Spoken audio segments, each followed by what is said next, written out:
Sports cards and we live now. Jeremy Lee in the building and every guest that you ever needed. Sports cards after hours keep the hobby heated. Updates, hobby talk like you've never seen it. Sports cards live and none could ever beat it. Sports cards is a lifestyle. Sports cards and we live now. Welcome to another episode of Sports Cards Live with your host, Jeremy Lee.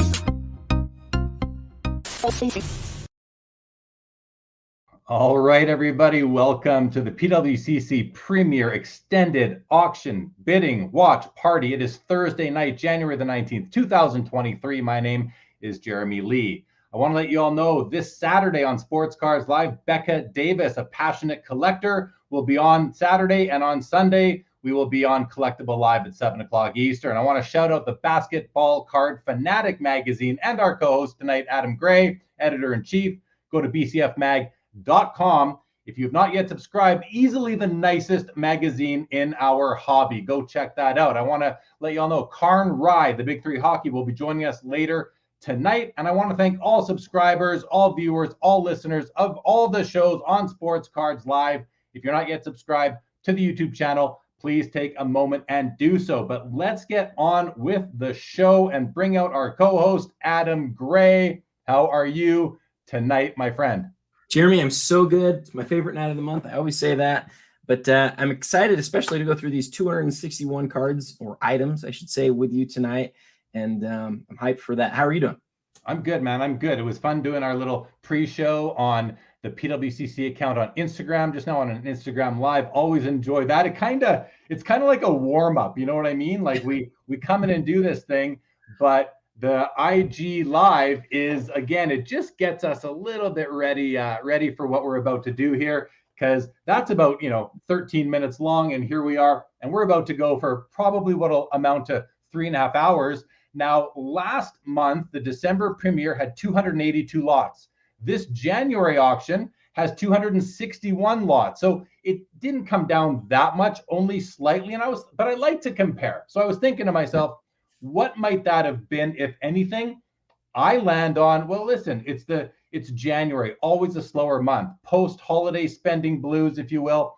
But I think it's nice. The amount of lots has come down substantially from previous months, September, October, where we were in the 400s. So this is much more manageable. And we have a plan tonight where we are going to get through and look at every single lot. We're going to have every single lot in this auction is going to go by on the screen tonight. And we're going to try and do it pretty quick in 2 rounds. We're going to do half of them in the first round before extended bidding starts, which is in 27 minutes. And the other half we'll do after. Are you excited for that little thing that we're going to try and get done?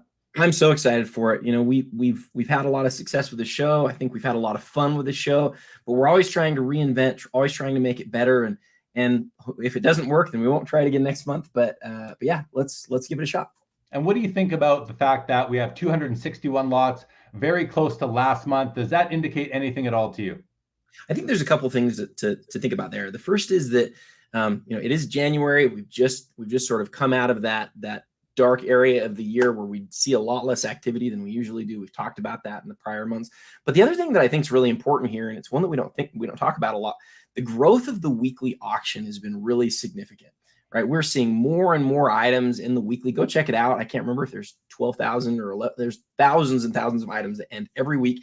And included within that are some really high dollar cards, mini 5-figure cards, and every single week now. And so the fact that that's happening, I think, takes away a little bit from the premiere. I don't know why sometimes somebody would choose weekly over premiere. Maybe they see that it's a slightly lower percentage that goes to PWCC. But yeah, I think that's part of it as well. It's not something that I don't think it's anything that we're like concerned about or anything like that. I think it's just there used to be 50 or whatever. There's only 261 items tonight. So, but yeah, I'm excited to go through them all of them with you. Well, it is January. I think that explains a lot. I'm having fun doing reels on my Instagram posts for the weekly auction. And I shouted out today, if anyone follows me, 1952 Parkhurst Terry Sawchuk. This is my copy. There is, I think, one of the nicest copies I've ever seen on the weekly right now. And I just love this card. But check out my reel on Instagram. I gave a lot of information on that if you're interested in that. And it is coming up this Sunday in the weekly. All right. quick reminder, if you are planning on bidding on items in the Premier tonight, you need to get your opening bids in within the next 25 minutes. Otherwise, you will not be eligible to bid in extended bidding, which starts in 25 minutes. So make sure all of you have that ready to go. And with that, let me say some quick hellos and then let's jump in. Let's quick hellos. We got Luke Engel in the house. We got Jake Dahl, Sports MD Collector. Good to see you. Anthony George, David G, Diamond Card Collector. Hope you are going well as well. Collector's Dream is here. Scott Pope, favorite Thursday of the month.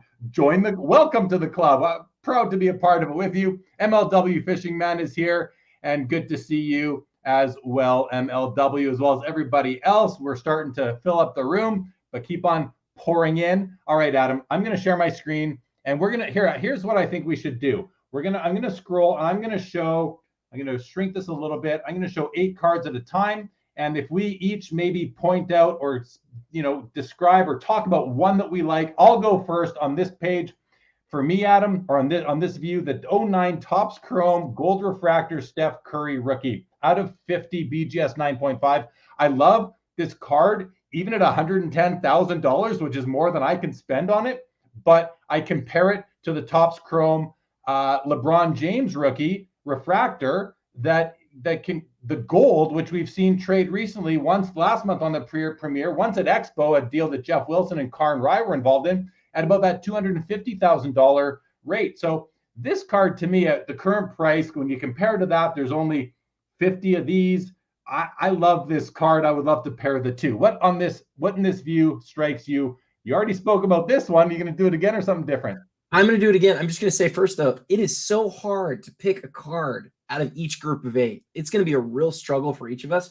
But for me, I have to choose the Jordan in this case to talk about, because literally, Jeremy, this is my dream card. This is the first piece of jersey of Michael Jordan that was ever put on a card. It's the very first one. And Upper Deck had the foresight to also have him autograph 23 copies. Of those 23 copies, I've seen, I don't know, maybe 10 over the years. I don't think there's another autograph on this card that's as nice as this one. So although some people are going to look at the jersey piece and they're going to say, oh, it's just plain white, I'm going to tell you the second most important variable, maybe even some people might say the most important variable, is autograph quality. And the autograph quality on this one, I mean, it's bright blue and it's beautiful. And that's, to me, that's a dream card, Jeremy. And isn't it also his first jersey or his first autograph memorabilia card? And it's only numbered out of 23. So that's right. Super rare. Great card. All right, let's go to the next 8. In this glimpse, I'm going to shout out this 1952 Topps Mickey Mantle PSA 6.5 with the above average eye appeal designation. It's at $200,000, Adam. I mean, even looking here, it's slightly off center up and to the right, but the card still presents so well. There's so much talk about centering in sports cards in the hobby, and I'm all for centering, but I don't mind the odd card in my collection not being perfectly centered. This card, if I could afford it at $200,000, I would be snapping it up. I mean, what else needs to be said about the 52 Topps Mantle? But that's where my eye goes when these 8 cards pop on the screen. This one's such a tough grouping. I want to talk about all of them, but the Luka in the bottom left, that Flawless card right there, is really an interesting card to me, because Flawless, as a lot of people know in basketball, is always game used. This is a game used RPA of Luka, and it's the 1 of 1. I held this in hand. The holofoil on it is incredible. And so, you compare this, you say, what do you really want? A really nice piece of uniform, or something like a logo man or a tag? Well, I think most people are going to choose the logo man, right? It's probably worth quite a bit more, but this is sort of the next step as far as like the great Luka cards go. And it's one of his best cards out of Flawless, a game used RPA. For my collection, Adam, I would take this over the logo man. I do not love the looks of logo mans. I like a nice colorful patch. This has 3 colors. Pretty sweet. And it also reminds me of a limited logos. The design looks like a lot of limited logo designs we've seen in hockey, at least from the Cup. So I would definitely like that. And Jake Dahl did just say, weren't all the MJ's regular white jerseys from that card? I believe they were. I've never seen one that wasn't. There are some autographs that have multicolors in them, but I would say this, those ones, Jake, those ones don't have autographs. Most of them don't have autographs that look like this one. All right, in the next group of 8, I am going to talk about the Playmakers Theater Michael Jordan from the 1997 Skybox Premium. Sorry, not the Playmakers Theater. This is the Rubies. I apologize. I talked about that in the pre-show. The Rubies card. Again, this card is numbered out of 50. It's a grail. This is a true grail. It's at $130,000 right now. PSA 8. It's Adam. While this is my favorite night of the month too, what I don't love is this talking about all these cards that I can't buy. But I love this card. I would have it if I could afford it. I would buy it. So what I do instead is I look for rubies in hockey or baseball of players that I can afford. Maybe add them. But this, if you can afford this card, this is a top level Jordan Grail. Awesome. Yeah, you know, I talked about that dual logo, man, in the pre-show, and I'd love to do it again, but I'm going to skip it. We're going to talk about it later on, I think, in the show. It's an awesome card. Right below it, there's an Aaron Rodgers gold refractor autographed rookie. And when I held this card in hand, I looked at it and I went, oh, wow, a gold refractor of Aaron Rodgers from his rookie year. That's incredible. And then I turned it over. It's the highest level of this card. It's a 1 of 1. You expect gold refractors to be at a 99 or 50 or 25. This card is a 1 of 1. There's not more than a few Aaron Rodgers cards in the world that are better than this one. And to me, when you're talking about one of the best quarterbacks of the era, that's a card that's sitting at a price right now that seems exceptionally low to me, given its importance in the whole of Rodgers canon. So that's my card from that row. $24,000 seems like for you know, when you compare it, especially to the parallel Tom Brady, which would probably go for, you know, 1.5 if that's a 1 of 1. So, all right, let's go to page 2 of the auction, and we have 8 cards showing. And listen, this isn't planned. I'm picking the card right off the fly. I think I have to go. I'm going to leave basketball to you here, Adam. I'm going to go with the Babe Ruth 33 Gaudy number 181, the green background where he's leaning on in the dugout most likely. And you know, I love 33 Gaudis. I love the color. I love the artistry. I love the history. I love that there's 4 Babe Ruth cards in the set. This is again number 181. What number is that? Sorry, 181 PSA 7. It's at $55,000. Broken record. Sure wish I could be throwing bids in this one. What a great card. I love it. I love the yellow version too.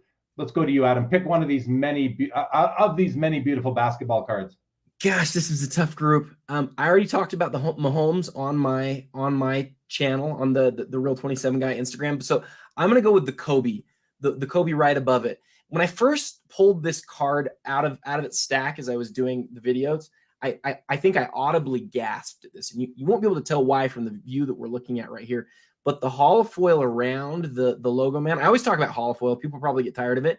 I'm going to tell you the holofoil on this card is even more striking than the average holofoil is. It's absolutely a beautiful card. The autograph, the logo man tag, it's a 1 of 1. It's just an amazing Kobe card.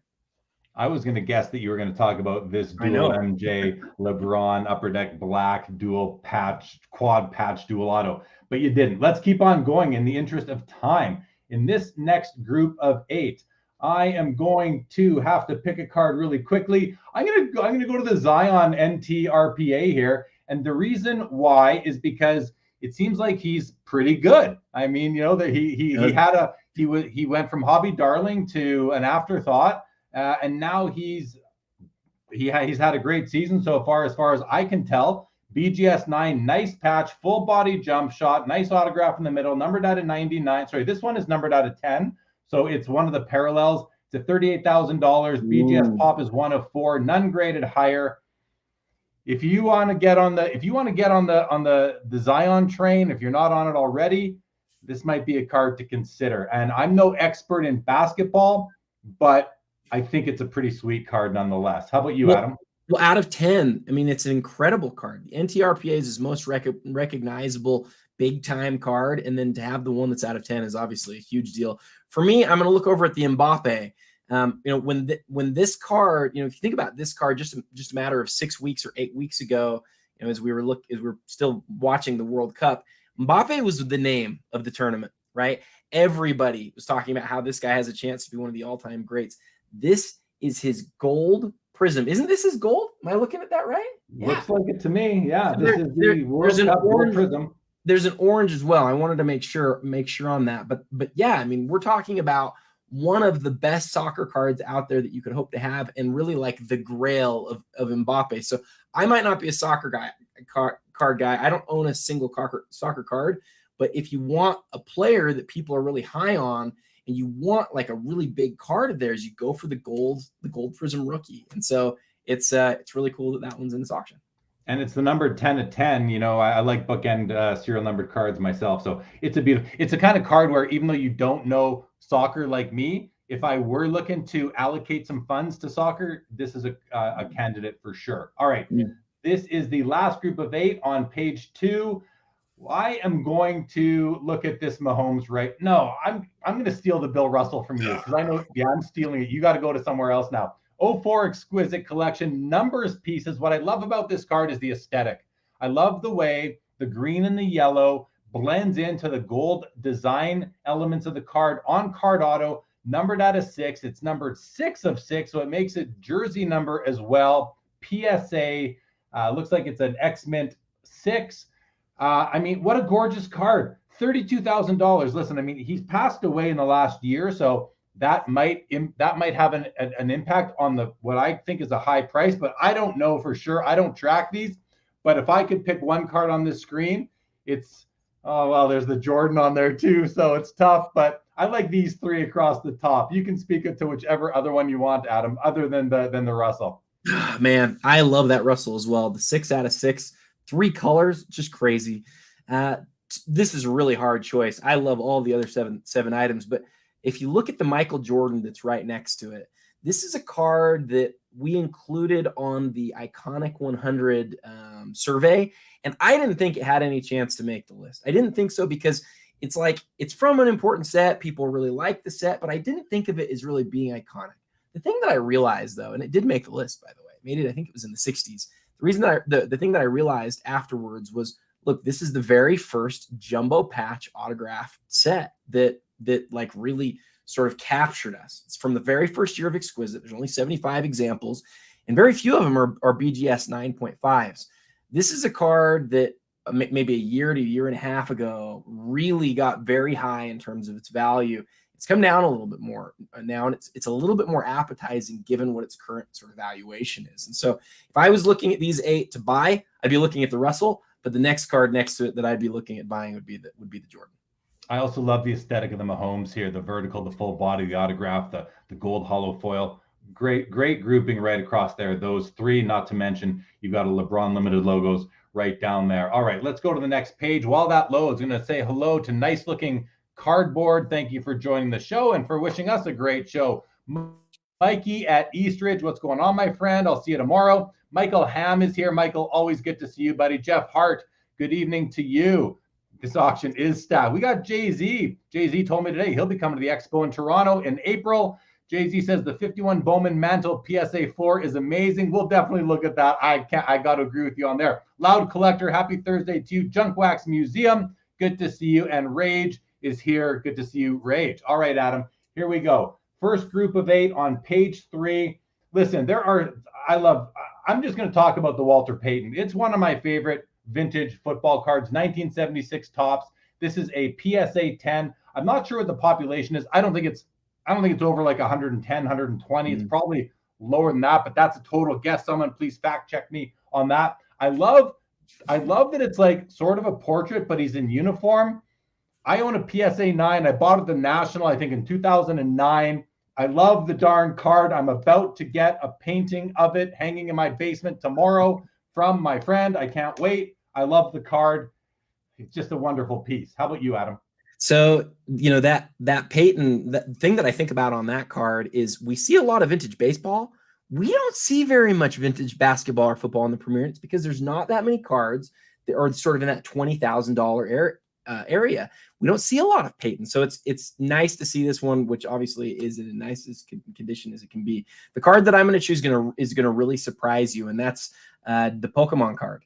If you hover over that one real quick, the Mew, there you go. This Mew card is a really special card because it was only given to victors of a certain contest, and it was presented to them in a trophy. What you're seeing there in that image is the trophy that comes along with the card that's in Gem 10 condition. So I'm not a Pokemon guy. You're not a Pokemon guy. This isn't the card that I would be buying because I don't collect Pokemon. What I do recognize is the brand of Pokemon, the importance of certain characters. Mew's a top 5 or 6 character in the world of Pokemon, and he's just beloved, and that card is just a beloved card that's very low population as well. So we brought our Pokemon card into today. Well, I did see a Mew movie, I think, at one point, and maybe this is the card that Poke Chloe would be most interested in. Let's go to the next group of 8. Here they are. There's some, oh gosh, what do you, I have to go with the Messi simply because there was a big event in his life and in the world last month, won the World Cup,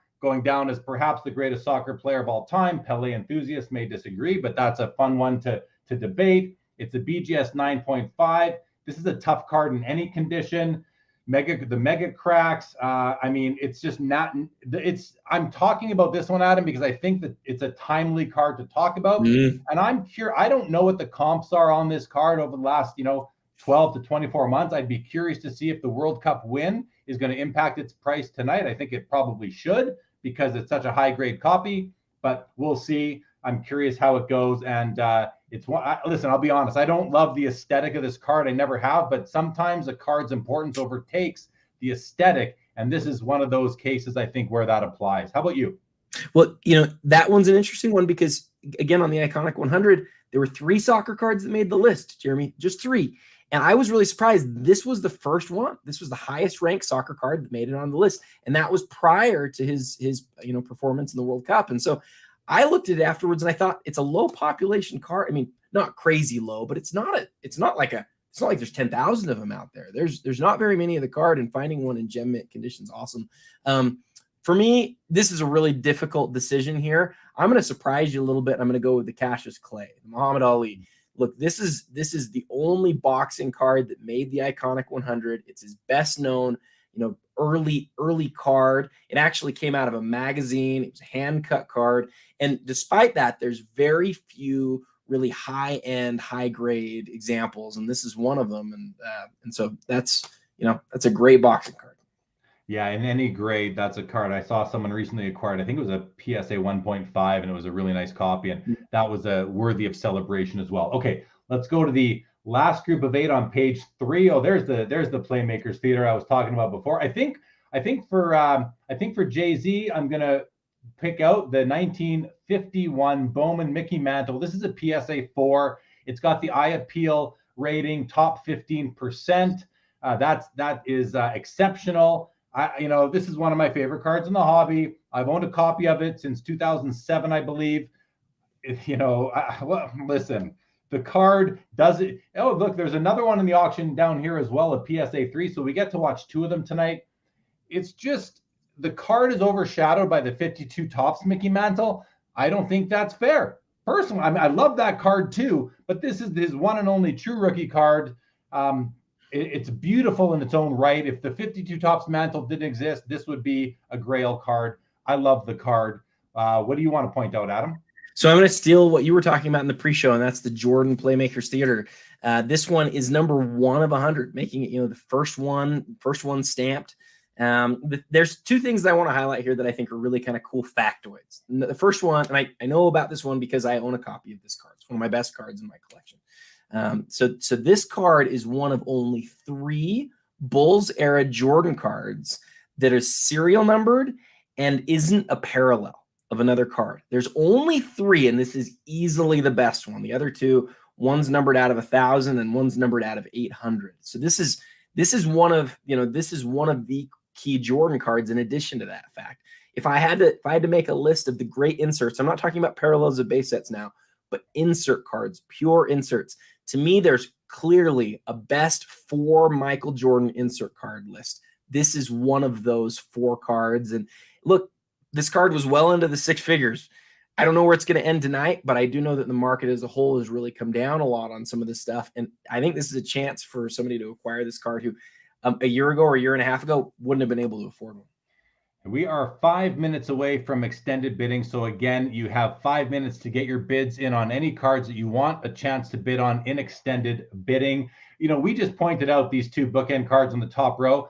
I mean, here's a gorgeous SGC 7.5 Joe Namath rookie. And then you've got a Giannis immaculate RPA, and a BGS 10 holder with a gorgeous patch. You know, there's so many nice cards. It's almost too bad that we're only picking one out of each group of 8, but that's because we want to be able to go through and at least show every card in the catalog tonight. 5 minutes until extended bidding, Adam. Let's see if we can get through this page in that time. Here we go. I am going to focus on the Tiger Woods SP Authentic. This is his what, you know, in hockey we call them Future Watch autos. I don't think it's called Future Watch in golf. Nonetheless, this is numbered out of 900. It is a PSA 10 with a DNA autograph grade of 10. So it's a PSA 1010. I mean, I'm not going to say anything about Tiger Woods. You all know what Tiger Woods is, but this is still a gorgeous card. They don't make golf cards every year. They don't make Tiger Woods autos every year like other sports do for other superstars. On this page, I mean, there may be cards that are more valuable, but this card to me is just amazing. And I owned one at one time. I don't anymore, and that's a card I regret having to move at some point in the past. I have a guess what you're going to talk about. Let's see which card you're going to talk about. So I have my box of cards out that I haven't sent to the vault yet. And that is this card. Is that the one you were guessing? That's the one I was thinking. Look, Wilt Chamberlain only has 2 products that he ever signed for before he passed away. He only has 2, right? It's the Retro and the Legend set. If memory serves, he only has 425 total pack inserted autographs. It was the number was published in Beckett long ago. And for his stature as one of the all-time greats, to have so few cards, yet to have, you know, so few autograph on card and have so many people who want to buy his stuff. To me, it's a privilege to own this card.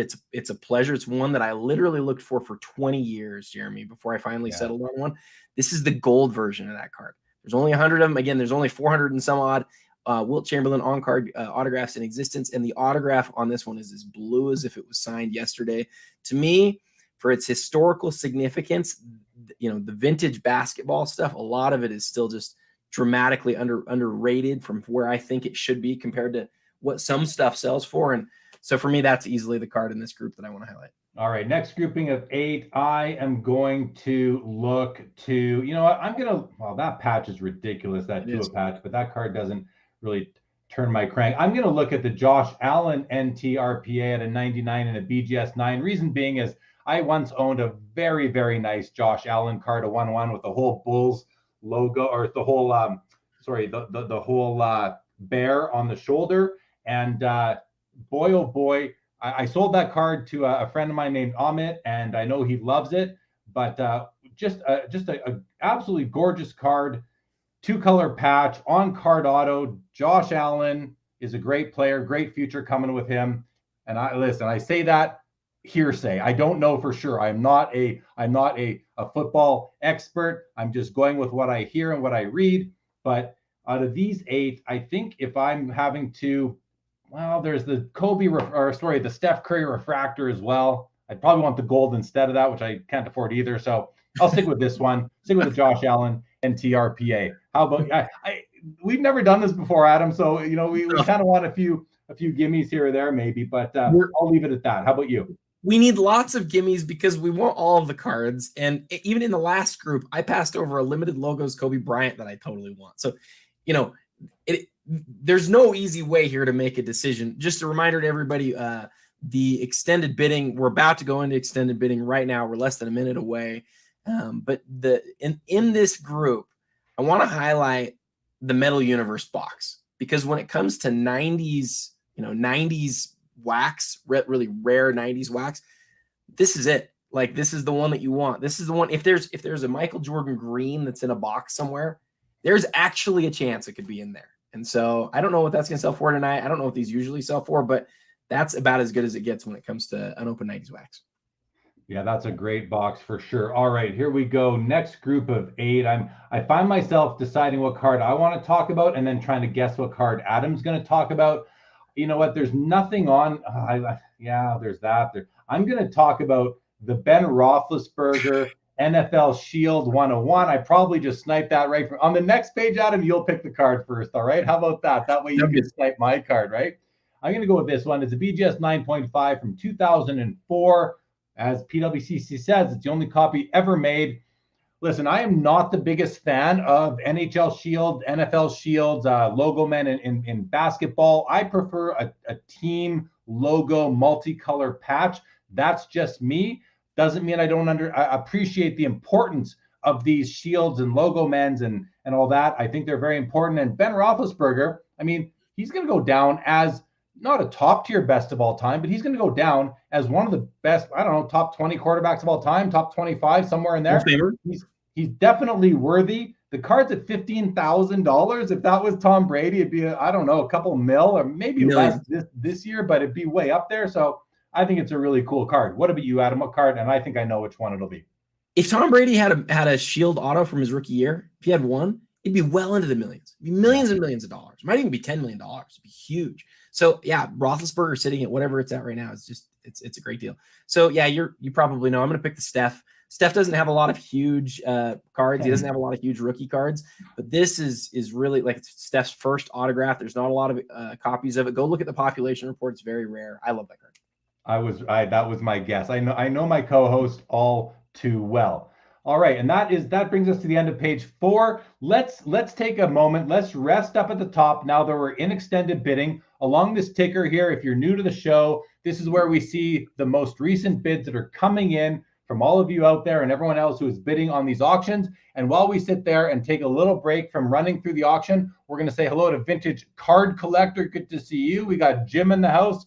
Good to see you as well. DR says, is there ever a day for either of you guys where you wished you were able to be less visible in the hobby? DR, that's a great question that might, like, that's a whole, we could do a half an hour on that. We won't tonight, but pop into one of my other episodes and let's talk about that. I think it's a great question. AC/RC. Great to see you. Welcome to the show. Wayne says, looking forward to tonight's auction. Let's go. Let's go. Let's go. Justin Bode, good to see you. I get to see you once a month in here and always enjoy that. Says that Tiger Woods auto is very nice. Vintage Card Collector. Tiger does have a sweet looking auto. You can see it on the screen right now. He really does. He's a legit GOAT, just like Wayne Gretzky is a legit GOAT. They have almost similar types of autograph with the nice long strokes. I love it. Jim loves the Wilt auto, so you and Adam will get along well on that. Max says, what's up, guys? Adam, your background improves by the month. We've come so far from the tape to drywall days. Yeah, his background is getting a lot nicer for sure. Jordan Riker in the house. What's going on, Jordan? Good to see you. Take another look. Says, glad God, if I only had money right now, Giannis Gold is a steal. I mean, that's probably right. He's right. Anthony George, the BGS 10 is an amazing grade for an acetate. RPA, amazing. It is. Giannis. And Thomas Deepakora says hello and nice to see you, Thomas. Adam, anything you'd like to say in response to anybody there? Man, I want to respond to all of them. I used to own a Giannis Immaculate Acetate RPA out of 34. I've actually owned 4 examples of that card. The surface is not totally easy on that one, so having that one in a 10 is a big deal. I actually think that might have been my copy at one point too, which makes me sad that I don't own it anymore. But yeah, one of the prettiest cards that Panini has ever made. All right, let's get on now to page 5 of the auction. We're letting it load right now. In the top group, we have the following 8 cards that are loading up as we speak. And as I wait for this row right here, I am going to have to simply, oh, that's not interesting. We're just missing a few of them. Here they come, and there we go. All right. So on this page, yeah, nothing changes for me. I'm going to go with the 1981 Topps Joe Montana rookie card. It's a PSA 10. I believe the population on this is similar to what I said for the Walter Payton, something like in that 80 to 110 range in there. I believe this one has a PSA eye appeal rating of the top 30%, so above average. And again, to me, if Tom Brady was never born, we might be talking about Joe Montana as the all-time GOAT quarterback in football. This is a legit like wax pack and stick of gum era card. I love the card. I have a painting of it in my rec room. What else can you say? Like, if you like quarterbacks, if you collect football cards, Joe Montana. How about you, Adam? I'm going back and forth between about 6 of the cards right now. I'm just going to throw a dart and go with the Michael Jordan LeBron James duel out of 04 Exquisite. To me, 04 Exquisite is the single nicest aesthetic set that has ever been produced. The second year of Exquisite, I think they needed to make a huge mark, and so they did some incredible things. This card in hand has the holofoil around the windows that is just spectacular. And so for me, that's a dream card. And the LeBron seems to be a 2 colors, a little bit of gold up there at the top of the patch window. I told you a few minutes ago, Adam, we'd let you pick the first card on this page, and I forgot when we did the first 8. So you're going to go back to back and pick your first card here. Oh, I love it. So I'll surprise you a little bit here and go with the Anthony Edwards. This is the black gold parallel, so it's numbered out of 5. Maybe not as recognized as a gold rookie, but Anthony Edwards to me is a huge basketball fan. I'm a huge basketball fan. Anthony Edwards is one of those guys that has that rare combination of like charisma and elite skill and athleticism level. And so what I'd like to do is sort of fast forward 10 years and see who he's going to be. But this is the sort of card that you buy if you really believe in a player and you want to speculate on him. And so it's an interesting card. Okay, and I'm going to cheat here, Adam. I'm going to go with 2 cards because they just pair up so beautifully. 03 Exquisite Collection, the Michael Jordan patch auto out of 100. And the LeBron James up here. This is a pop 1 of 3 of the LeBron James. It's a PSA 9 with a 10 auto. It's a $40,000 right now.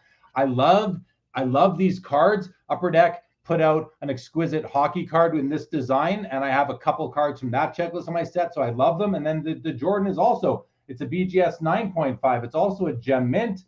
Just, I mean, look at the 3-color patch there, while the LeBron seems to be 2-color. What a great pairing. The LeBron's at 40,000. The Michael Jordan's at 34,000.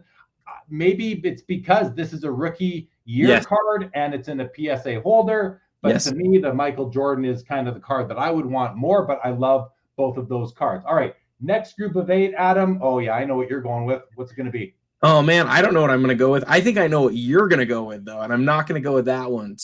Oh, man, this is tough. I'm going to go with the Lillard, and I'm going to go with the Lillard because it's 2 of my best cards are out of 2012. Prism, specifically from the gold set. This is the very first Prism set.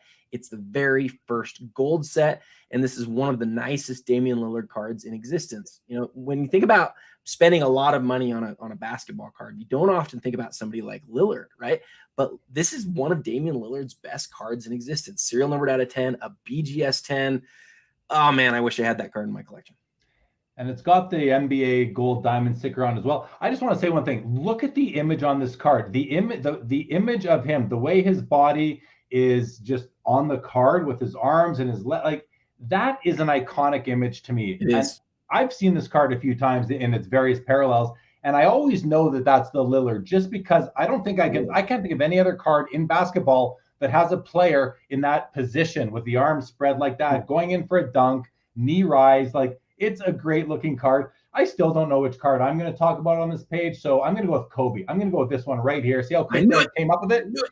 Was that your guess? That was my guess. I literally just picked it as I said it. I love the 3-color patch. So it's a 2017 flawless vertical green Kobe Bryant, numbered 1 of 5, BGS 9.5 holder, on card auto. Kobe Bryant, full body shot. Looks to have some nice emerald type foil around the patch window.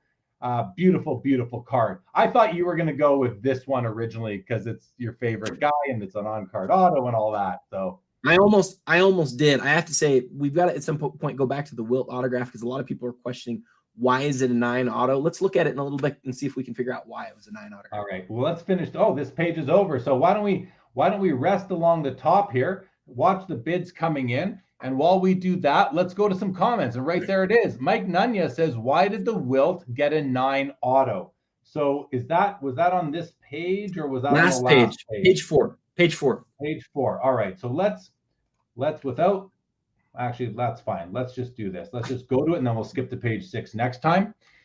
While that's coming, the Facebook user says, I guess my comments aren't going through. I'm just kind of not, I don't know your name. So if you want, if you're watching on Facebook, go to streamyard.com/Facebook, click on the big blue button, and then it'll tell me your name, and it'll be much more fun to interact with you. Otherwise, just come on YouTube and watch us on there. Okay, let's go to the Wilt Auto. Here it is. Let's open it up and take a closer look at it. Benny Cromwell, good to see you. Been a while. Yeah, good to see you. I wondered where you've been. It says just had an SGC 9.5.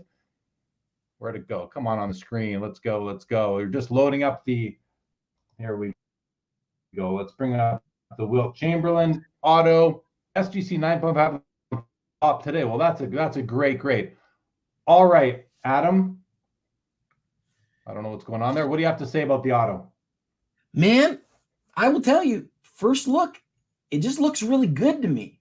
And I'm tempted to say, well, let's scroll in forever to see if we can figure out why, but I'm feeling some latency as we drill into the card here. Maybe it's I don't know, man. What do you think? I mean, it looks decent to me. There's a couple of streaks going through it right here. A little. Is that on auto? Do you think? Or is that the case?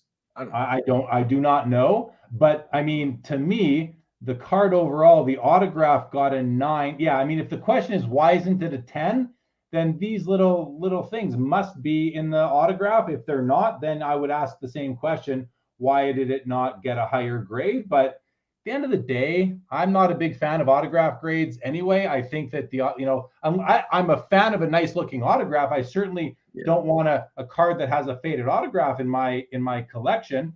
But that said, the autograph looks fine to me. A few, especially if those streaks are on the slab itself.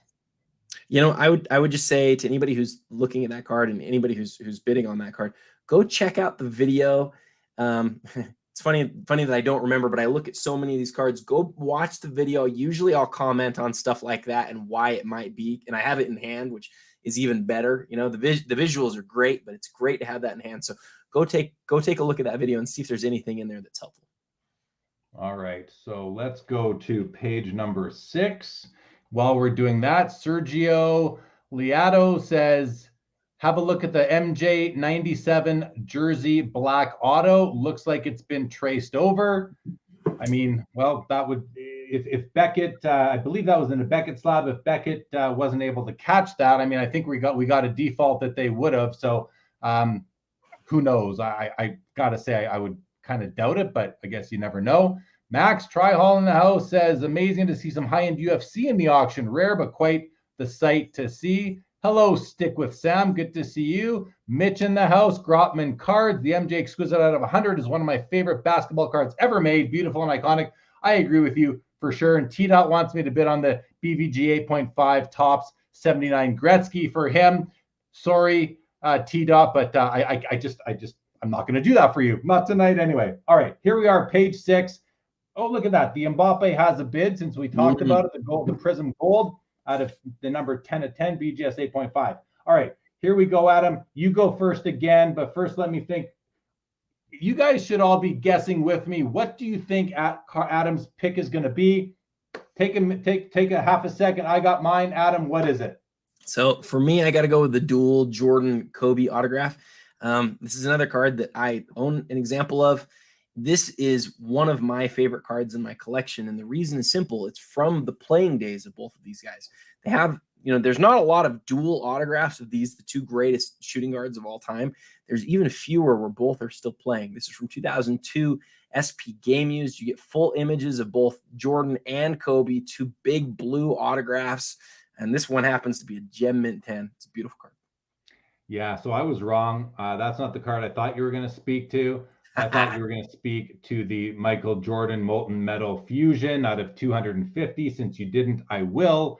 It's a great card. I've never owned the Jordan. I, at one time, owned the Shaq, and I moved it in a trade to 610 Justin at the National this year in what was the biggest trade of my life. But this is a BGS 9. This has the laser, I don't know, do we call it? It's not etching, but just the laser holes in the card to give you the silhouette. If this was up against, a light background, you'd see Jordan's face shining through via the sun. Really, really cool card, similar to the Platinum Portraits. This is numbered out of 250. There is a gold version that's numbered out of 40, but that's like impossible. That's top level Grail, and this one's at $12,000. All right. Let's move on to the next group of 8. Adam, which one would you like to shine a light on? Oh, wow. This is an interesting group. So I'm going to go with the Jalen Hurts. The reason I'm going to go with the Jalen Hurts is that this card, again, is one that when I got in hand, I just sort of audibly gasped. The holofoil on immaculate cards that are acetate and they have the sweeping holofoil is just one of the best looking things that a card can have on it. And so, again, I'm not a football guy. I don't know nearly as much about football as I do about basketball. But it seems to me, I hear a lot about Jalen Hurts, and it seems to me that if he has an RPA shield out of Immaculate, that has to be one of his best cards in existence. And you combine that with how good looking it is, and it's a really cool card. Yeah, that's a really nice card.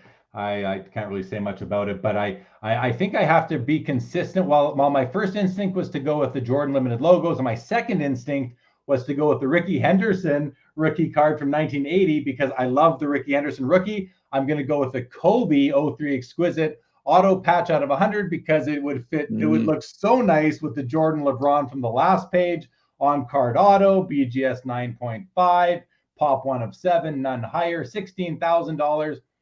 I mean, this card it's a special card. That's about all I'm going to say about that one. On to the next 8 and the final 8 on this page, Adam. You get to go first again. I'd personally love to buy that Kobe, by the way. Of that group of 8, that would be the card that I would be looking at. And out of this group of 8, the card I would be looking at is the Rose Zero Legacy. I've always said that I think that Kobe Bryant has 3 really like A+ rookie cards. It's the Chrome Refractor, it's the EX Credentials, and it's the Rose Zero Showcase Legacy card. It's numbered out of 150. And I will tell you, even not being in the Legacy parallel, this card is one of the best looking cards you'll ever see. It's got this soft back, this beautiful front that's sort of like a primitive white sparkle, several images of Kobe on the card, presents exceptionally in hand. But then when you add to it that it has that Legacy blue holofoil, this is one that at some point I will pick up for my collection. I won't ever be able to buy a 9.5 because it's out of my range, but it's a great card. And as I'm looking at these cards, I noticed we have another Josh Allen RP, and I remembered, I think I said the whole bear on the patch when I mentioned the card I had. I meant the whole buffalo on the patch, not the whole bear. That's what happens when you're live and you don't get a second take. I'm going to look at this one here. Oh, so second year exquisite LeBron James numbers patch. I mean, 3 color patches in both of the windows, in the 2 and the 3, BGS 9.5. Happens to be at $23,000 right now. That must mean something to someone. It ties into his jersey number. I also just love the way the gold in the jersey, in the patch, mixes in nicely with the aesthetic of the card, just the same way that the Bill Russell did several pages back. So I love it. I like your call out here. And again, an authentic, I believe this is an altered Mickey Mantle 52 Tops, another great card if you're willing to allow altered cards into your collection. Many people aren't, and that's okay. All right. Vintage Card Collector said, I wonder if the Wilt Auto got a 9 because it runs into the brown section, almost like running off the card since it was supposed to be on the white section. Auto itself looks clean. Actually, that's a great point. That could be it. I don't know for sure. Gerald Fortier, guy I've known in this hobby for so long. What's going on, Windy City? Great to see you. Oh, maybe that was you on Facebook. Max says the line in the A in Chamberlain. That could have been it as well. Looks like Gerald thought the same thing. So some comments on that. Thank you guys for really helping to shine a light on what might have been the reason for that autograph on the Wilt to go from a 10 to a 9. Thomas Pecora says, does the autograph placement affect the grade on cards? I think that ties in to the comment earlier. And I think it can, especially, Thomas, if the autograph runs off the edge of the card, you're always going to see Beckett assigning that a lower grade than a 10. Justin says that we found those streaks very quickly. Thank you, Justin. Todd McDonald, good evening to you. Glad you love the show. Thank you so much. Jay Mollico is just wondering, does Adam like basketball? Adam? Yes. No doubt about it. Jake Dahl says, even with Jordan in the Wizards uniform, doesn't hurt his value. Is that the dual auto that you capitalized on before? That card would certainly be worth significantly more if he was in a Bulls uniform. He's right. Yeah. Awesome. Nice looking cardboard. Says, purely from a design perspective, not popularity or value, would you personally take the Jordan Rubies or the Jordan Showcase Legacy? Both amazing. They look phenomenal in hand. I'm 100% taking the The rubies, I am not a big fan of the legacy cards myself. That Adam shone the light on the Kobe a few minutes ago. The aesthetic doesn't do anything for me. Rubies for me all day long. How about you, Adam? I think this is I'm sitting over here grimacing. Really hard question. They're two of the best looking cards ever made. Seriously. And so what I would say, I'm going to cop out on this. If you tell me that I can have row 0, either from 96 or 97, because there's three different cards in showcase, and there's 4 different cards in showcase from the subsequent year. The row 0 and from 96, I think I would take that aesthetically over just about anything. It's just gorgeous. Besides that, I think I'd go with the rubies. There you go. Oh, okay. Well, so you're kind of on the same page as me there. It looks like the Mbappe just got another bid up to $55,000 now, pre-buyer's premium. Thomas Pecora says, I'm a big Josh Allen fan here. Western New York, 585 into house. Go Bills. Gerald, good to have you with your name on the screen. Stale Prod, Bills versus Bengals going to be high octane. Thomas says, I'm a novice in sports card collecting. I'm an expert in vintage comics, and I find it interesting that the signatures on cards get graded because CGC doesn't grade SIGs on comics. Thomas, I can tell you, I'm with you. I'm not a huge fan of grading an auto, but I don't want an autograph that is faded. We see lots of them floating around various marketplaces in the hobby where the autograph, and listen, it's too bad because it happens because people put their cards on a shelf in their office, in their house, in their bedroom, and light gets to them and it fades the autographs. Be cautious, people. Don't keep autograph cards out on display unless you have some major UV protection.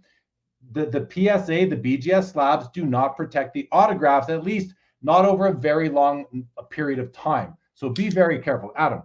The wilt on that is a perfect example. And so what's interesting is you'll find other examples where the autograph is faded. It's really darkened, and it'll sit there with its 9 grade or 8 grade. And I'll compare it to an autograph like that. And I'm like, what are we even talking about here? I don't know if it was graded when it was already faded or if it was graded, before that. But all I want to see is that blue. I want to see that it's, that it doesn't have any smudges and stuff. And I feel like I can do that with my eye, and I kind of don't need the number as much. So I think you and I are kind of on the same page there. There we go. All right. So let's get into the next page here, Adam. And oh boy. Like, I'll be honest, there's nothing on this page that I'm like dying. I feel like can I go about this card already. Can I go first? Yeah, please. So the LeBron Ultimate Collection autograph that's on the patch, to me, this is really the premier autograph on patch insert set ever made. And some people will say, well, what about Exquisite? I own several Exquisite cards where the autograph's on the patch. I think the 04 Ultimate Collection patches with autographs is the best looking autograph on patch card that's ever been made. And I think if you saw it in hand, you'd go, oh my goodness, this thing's glorious. Yeah, it's pretty cool. Autograph on the patch is something that I'm not a humongous fan of. I know. because they don't present as sharply as nicely. They've got all this texture to them.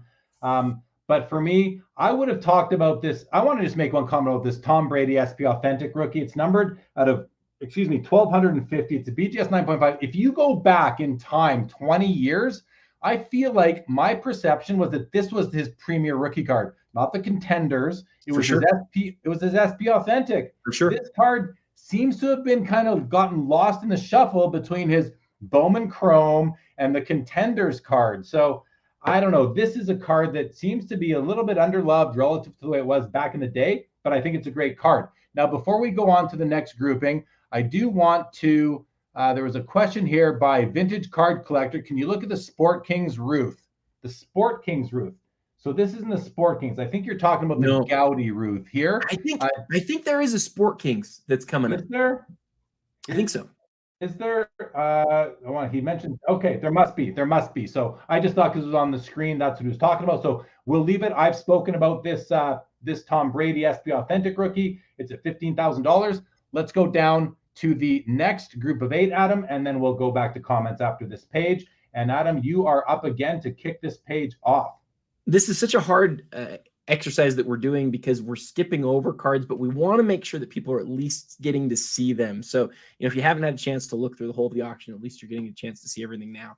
When I look at this specific grouping right here, I'm going to go with the LeBron chalk toss, because the LeBron chalk toss is, other than his rookie cards, I think probably his most iconic image. When you talk about all parallels and inserts and everything, if it's not from 2003, this is probably his best known card. Great looking image of LeBron, iconic. And this is really, this is a really premium parallel, serial numbered out of 50, just a great card. It is. It's a great card for sure. Yeah, I mean, I can't, I want to stop looking at it so I can pick a different card, but my eyes keep going back to it right now. I'm tossing up between two different cards. I have to go with the 52 Topps Willie Mays, though, in the SGC 7 holder. It's got a very strong eye appeal rating by PWCC. They call it superior. It's the top 5% of copies that have passed over their desks. And this is a card that I would have to think they've had a couple hundred pass through their desks over the years. I'm totally guessing on that. I have no idea. But this looks to be just a fine example of the card. I once, Adam, bought a raw copy of this card at the Expo in Toronto. I think it was back in like 2012 or 13. I had it graded by PSA, came back a 3, and I sold it. And that's one of those cards where wish I didn't sell it. I'd love to have it back because it would fit so nicely into my collection here 10 years later. But what a wonderful card. The other one that I was looking at, though, was the Ja Morant Optic Gold out of 10 rookie card.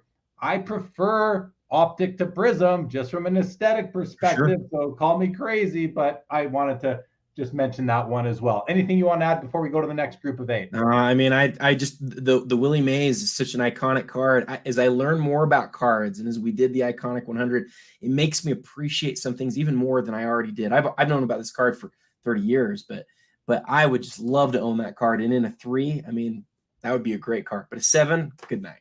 Amazing. All right, and here we go. The final 8 on this page number 7 of the auction. Adam, you have the honors. So I'll surprise you a little bit and go with the Michael Jordan stub. When you think about how many people went to that game, I think it was 9,000 or 11,000 or something like that. To think that one of those stubs survived and it's in that good a condition, you might see a 3 and go, oh, that's not great condition. Think about what your stubs usually look like after you go to a game. It's been preserved. It's amazing. And as far as like history in an individual item, you're not going to find many cards or many items, even in this auction, that are more historically important than that ticket stub. And it's from his rookie debut game. Sorry, I didn't realize that at first. Population 1 of 2 in the PSA 3 grade, and there's only 3 graded higher. So there's only 5 of these in PSA slabs total. That's probably, I'm gonna guess, not enough to go around. That's gonna be my guess on that. No, I'm gonna talk. Go. So I was just say real quick, the thing that I also learned on this, since there's a lot of people in here who are just card guys, there's different types of tickets. So there's more than 5 Jordan tickets, but this is the Ticketron. There's different versions, but across all of the different versions, I think if I remember right, there's like a couple dozen. And so think about that, Jeremy. It's a historic event. There's only that many. Anyway, sorry, you keep going. No, that was interesting because there are other versions. I think that's really important. I don't want anyone to think that there's only 5 copies of his rookie debut game ticket out there. That's this version of it. That's a really important thing to distinguish and for you to call out. I'm going to look at the card right beside it. One of my favorite cards in the hobby is the Reggie Jackson 1969 Topps rookie card. Adam, I've said a couple times tonight that I've got a painting of this card hanging in my rec room. Well, this is the baseball card painting that if anyone follows me on Instagram, I've commissioned 16 paintings of cards, 4 of each sport. And this is the next one to come for my baseball. It was going to be the Cal Ripken Jr. 82 Topps. And then I ended up switching to this one last minute. But I just love the Reggie Jackson card. I sold my PSA 8 just before the pandemic. And at the National this year, I acquired a stunning PSA 6.5 that I think is nicer than the 8. It just presents nicer. So I love me a Reggie Jackson rookie card. How else can I say that? So let's go to page 8. And while we let that load, we'll do some more comments here. Alexander Parfanov, also known as Sasha P Cards on Instagram, also known as the man who is going to be a guest on Sports Cards Live a couple weeks from now. I believe not this Saturday, but the Saturday after. You can watch this guy, Alexander, talk about his collection with me, Sports Cards Live, 2 Saturdays from now. Welcome to the show. He says, hi, Jeremy Adam, joining following an epic win by the C's against the Warriors in OT. Goes on to say the Wilt auto is a 9 because the T goes off the signature area and into the brown box above, which was mentioned earlier by another viewer. Thank you for that clarification. Alex, Thomas Pecora says, can't stand faded signatures on comics. Yeah, for sure. And Gerald Fortier says, you think they would add UV protection to the slabs by now? Yeah, you would. Vintage Card Collector, can you look at the Sport King? Okay, we did that one. We will look at that one. Vintage, you bet. Yeah.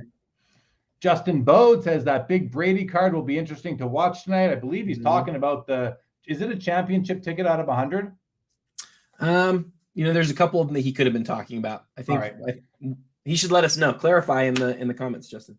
Good evening, Hockey Card Up. Good to see you. Ryan Scheel says, can we check Mahomes? There's several Mahomes cards. Let us know which one in particular, please. Ryan, he says, look at the Optic Mahomes versus Prism. The Optic versus the Prism. Gotcha. Alex says, the 9 auto of a Hall of Famer signed on a card over 20 years ago. That's a superb grade. Let's not lose sight in the whole scope of things here. I think you're exactly right, Alex. Thanks for that comment. Sean says, biggest steal of auction is the Mahomes Incredible Patch out of 5 at $4,000. Same card in Flawless is 40 times this. Super value for this rookie for the MVP, super cheap. Appreciate that.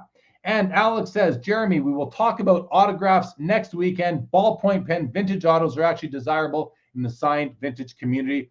Yeah, I've seen that myself. Thanks for pointing that out. And Justin lets us know that the mantles are catching some bids. Justin was talking about the championship ticket, 97 out of 100. Thank you for clarifying that, Justin. Okay, let's see what's going on at the top here before we get into this next page. Herbert's getting bids, Mahomes getting bids, and Jaw is getting bids. Anything about these? I mean, it looks like it's a trio of NTs up here. Adam, what do you think? I think, yeah, you might have somebody who's an NT collector who's going through and getting their bids in right now, maybe. And then the Paul Molitor Alan Trammell rookie card gets a bid as well. PSA 10, very hard for a card from the 70s to achieve a grade like that. Okay, let's get into this next page. Here are the first 8 that we have to look at. Looks like there's 2 Herberts. This one is numbered out of 10. This one is numbered out of 20. And the one out of 10 is half the price of the one out of 20 right now. I think that is a slab issue. I don't think it has to do with scarcity. That's right. I don't think it has to do with aesthetic. I think it just has to do with the numbers on the labels. And fair enough. What else can we say about that? I noticed that, Adam, but the card I'm going to look at is actually going to be the 1980 Topps Larry Bird Magic Johnson with Julius Erving in the middle, rookie card, PSA 9, above average, ranking $13,000. This is an all-time card in this hobby. I'm going to leave it at that. How about you, Adam? What card do you want to talk about? So I talked about this in the pre-show, but I can't get over this fact, Jeremy. This sticker right here of Michael Jordan is to me one of the pendulum items of the night. And what I mean when I say that is, it's sitting low. I mean, it's sitting at over $20,000 after buyer's premium. Let's not get lost. Like, that's still a ton of money for a card, but yeah. But this is one of his early cards, right? If you look back to 1986 Fleer up until, Hoops was introduced in 1989, some of his, key cards, you've got base cards and you've got the only insert, which is the sticker. So this is one of his first sticker cards. It's his 3rd sticker card. There are almost 10,000 of these that have been graded. Go check the pop report. Almost 10,000. There are 12 PSA 10s. 12.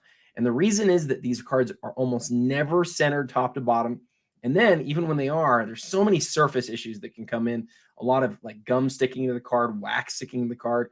This is an incredibly rare sight to have this card in a PSA 10. It's the first time I remember seeing one auctioned. Maybe we have before, but it's the first time I remember it. And if I, was a collector of early Jordan stuff, it's a rare opportunity. So it'll be interesting to see what it does tonight.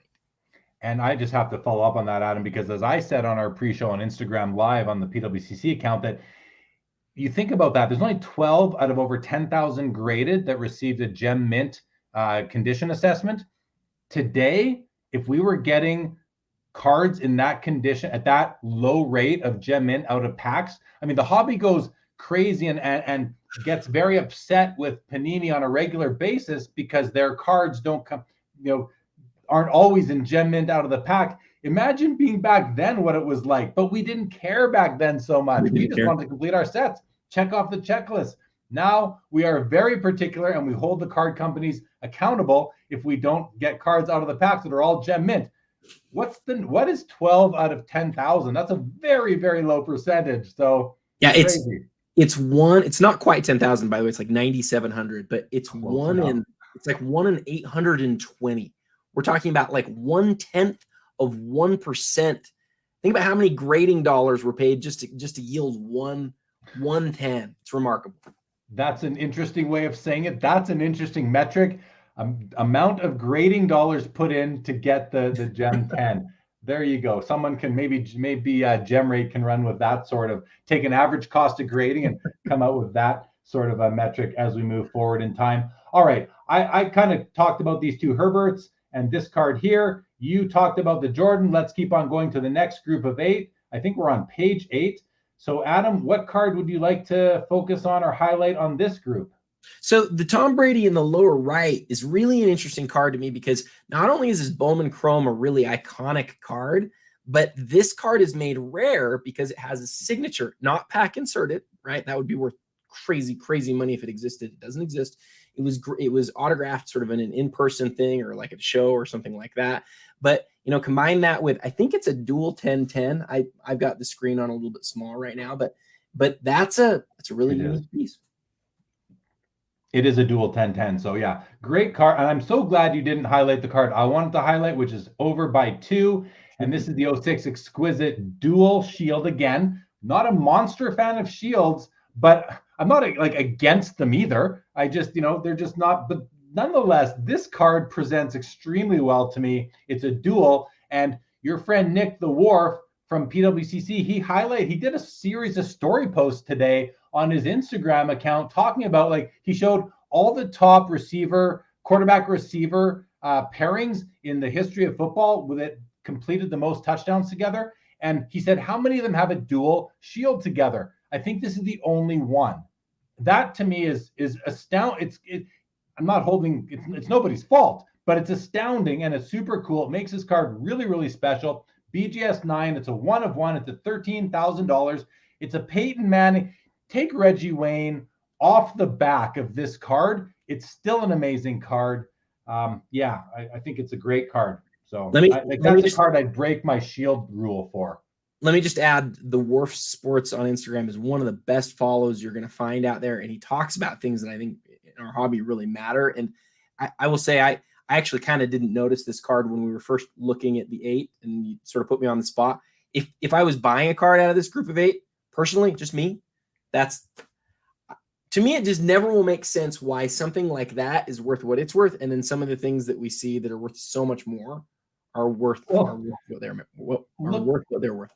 Look directly above it. A 2020 National Treasures Justin Herbert rookie patch auto out of 99 is at $75,000. The card below it is at $13,000. Peyton Manning, Justin Herbert. The difference is Peyton Manning is retired. You can only watch him on TV with his brother now. Justin Herbert, you can watch on the field on what should embark to be an amazing career. Amazing career. Will it be a career like Peyton Manning? Peyton Manning might be the second best quarterback of all time. Or I said Joe Montana earlier. These guys are, it's bunched together. 6 of one, half a dozen of the other sort of thing. They're both great, but this dichotomy is it's the what have you done for me lately sort of thing. All right, let's go to the next group of 8. And Adam, I won't throw it on you too quick. I'll say a few more words so you can pick your card. And I think I know which one you're going to pick. I bet you don't. Then you're going with a magic card. Oh, maybe you do. I am going to. The Black Lotus. Yeah.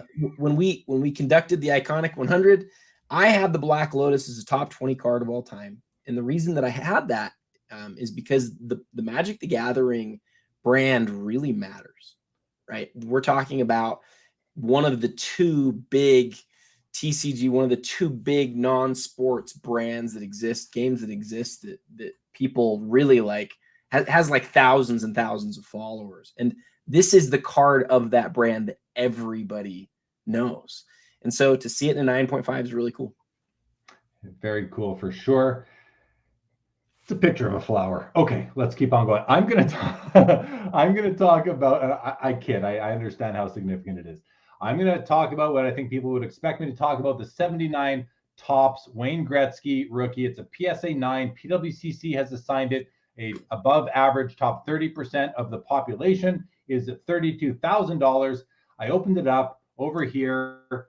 Let's take a closer look, which I did sort of do in advance a few days ago. And let's inspect it because it's going to be a little bit different than the O-Pee-Chee card. They have the same design, but the biggest difference between the Topps and the O-Pee-Chee is, and this is for everybody to know, on the O-Pee-Chee card, you're always going to see a little yellow dot right on the shoulder above on the orange. You're going to see yellow dot. That is not here on the Topps card. Also, you're going to notice much sharper edges on the Topps cards than you will on the O-Pee-Chee card. And finally, the oil drop is almost always perfectly placed on the Topps card. It was just produced to a much higher level of quality. So we're not going to look at the same things that we look at with the Topps card versus when we look at the O-Pee-Chee card. But there are some things that I do want to highlight here. And first of all, if we zoom out again and just look at the card from a distance, the centering seems to be pretty good. I don't know that it's absolutely perfect. I think the border up here might be a little narrower than the border down here. Curious what you guys think. And at the same time, the border down here might be just like a hair narrower than the border up here. So that would indicate a slight clockwise tilt, like less than a degree from what I can see. But top to bottom, when you measure the top to bottom centering on a Gretzky rookie, you have to go between the top of the team banner here, the top black line to the top edge, versus down here. And it looks to be pretty much bang on perfect to me. As far as the surface goes and the corners look great. Let's zoom in even further. That corner looks really nice. Top edge looks really nice. A little bit of wear right there. Touch of white showing up there. I don't think that's offensive. You do have a couple of fisheyes. You've got one up here. Again, that's going to happen. But this one here is more, I think, attention grabbing because it's right on the end and it's hard to miss it. So we'll point that out. As I scroll down, I'm just looking at the face of the card, maybe some slight surface wear right here on his what are called hockey pants, even though they're hockey shorts. And as we come down further, we have a series of fisheyes, little print defects right here. 1, 2, a little bit of a line right there. And then some minor fisheyes. And again, fisheyes are, I think, just some dust got in. A series of them right over here. Bottom right corner looks great. I don't even care about that wear there. That doesn't bother me at all on the edge. Bottom edge looks good. Minor fisheye right there. Surface issue right there. So this card for a 9, I mean, it's a 9. I have no issues with it being a 9. And PWCC gave it the above average, so top 30%.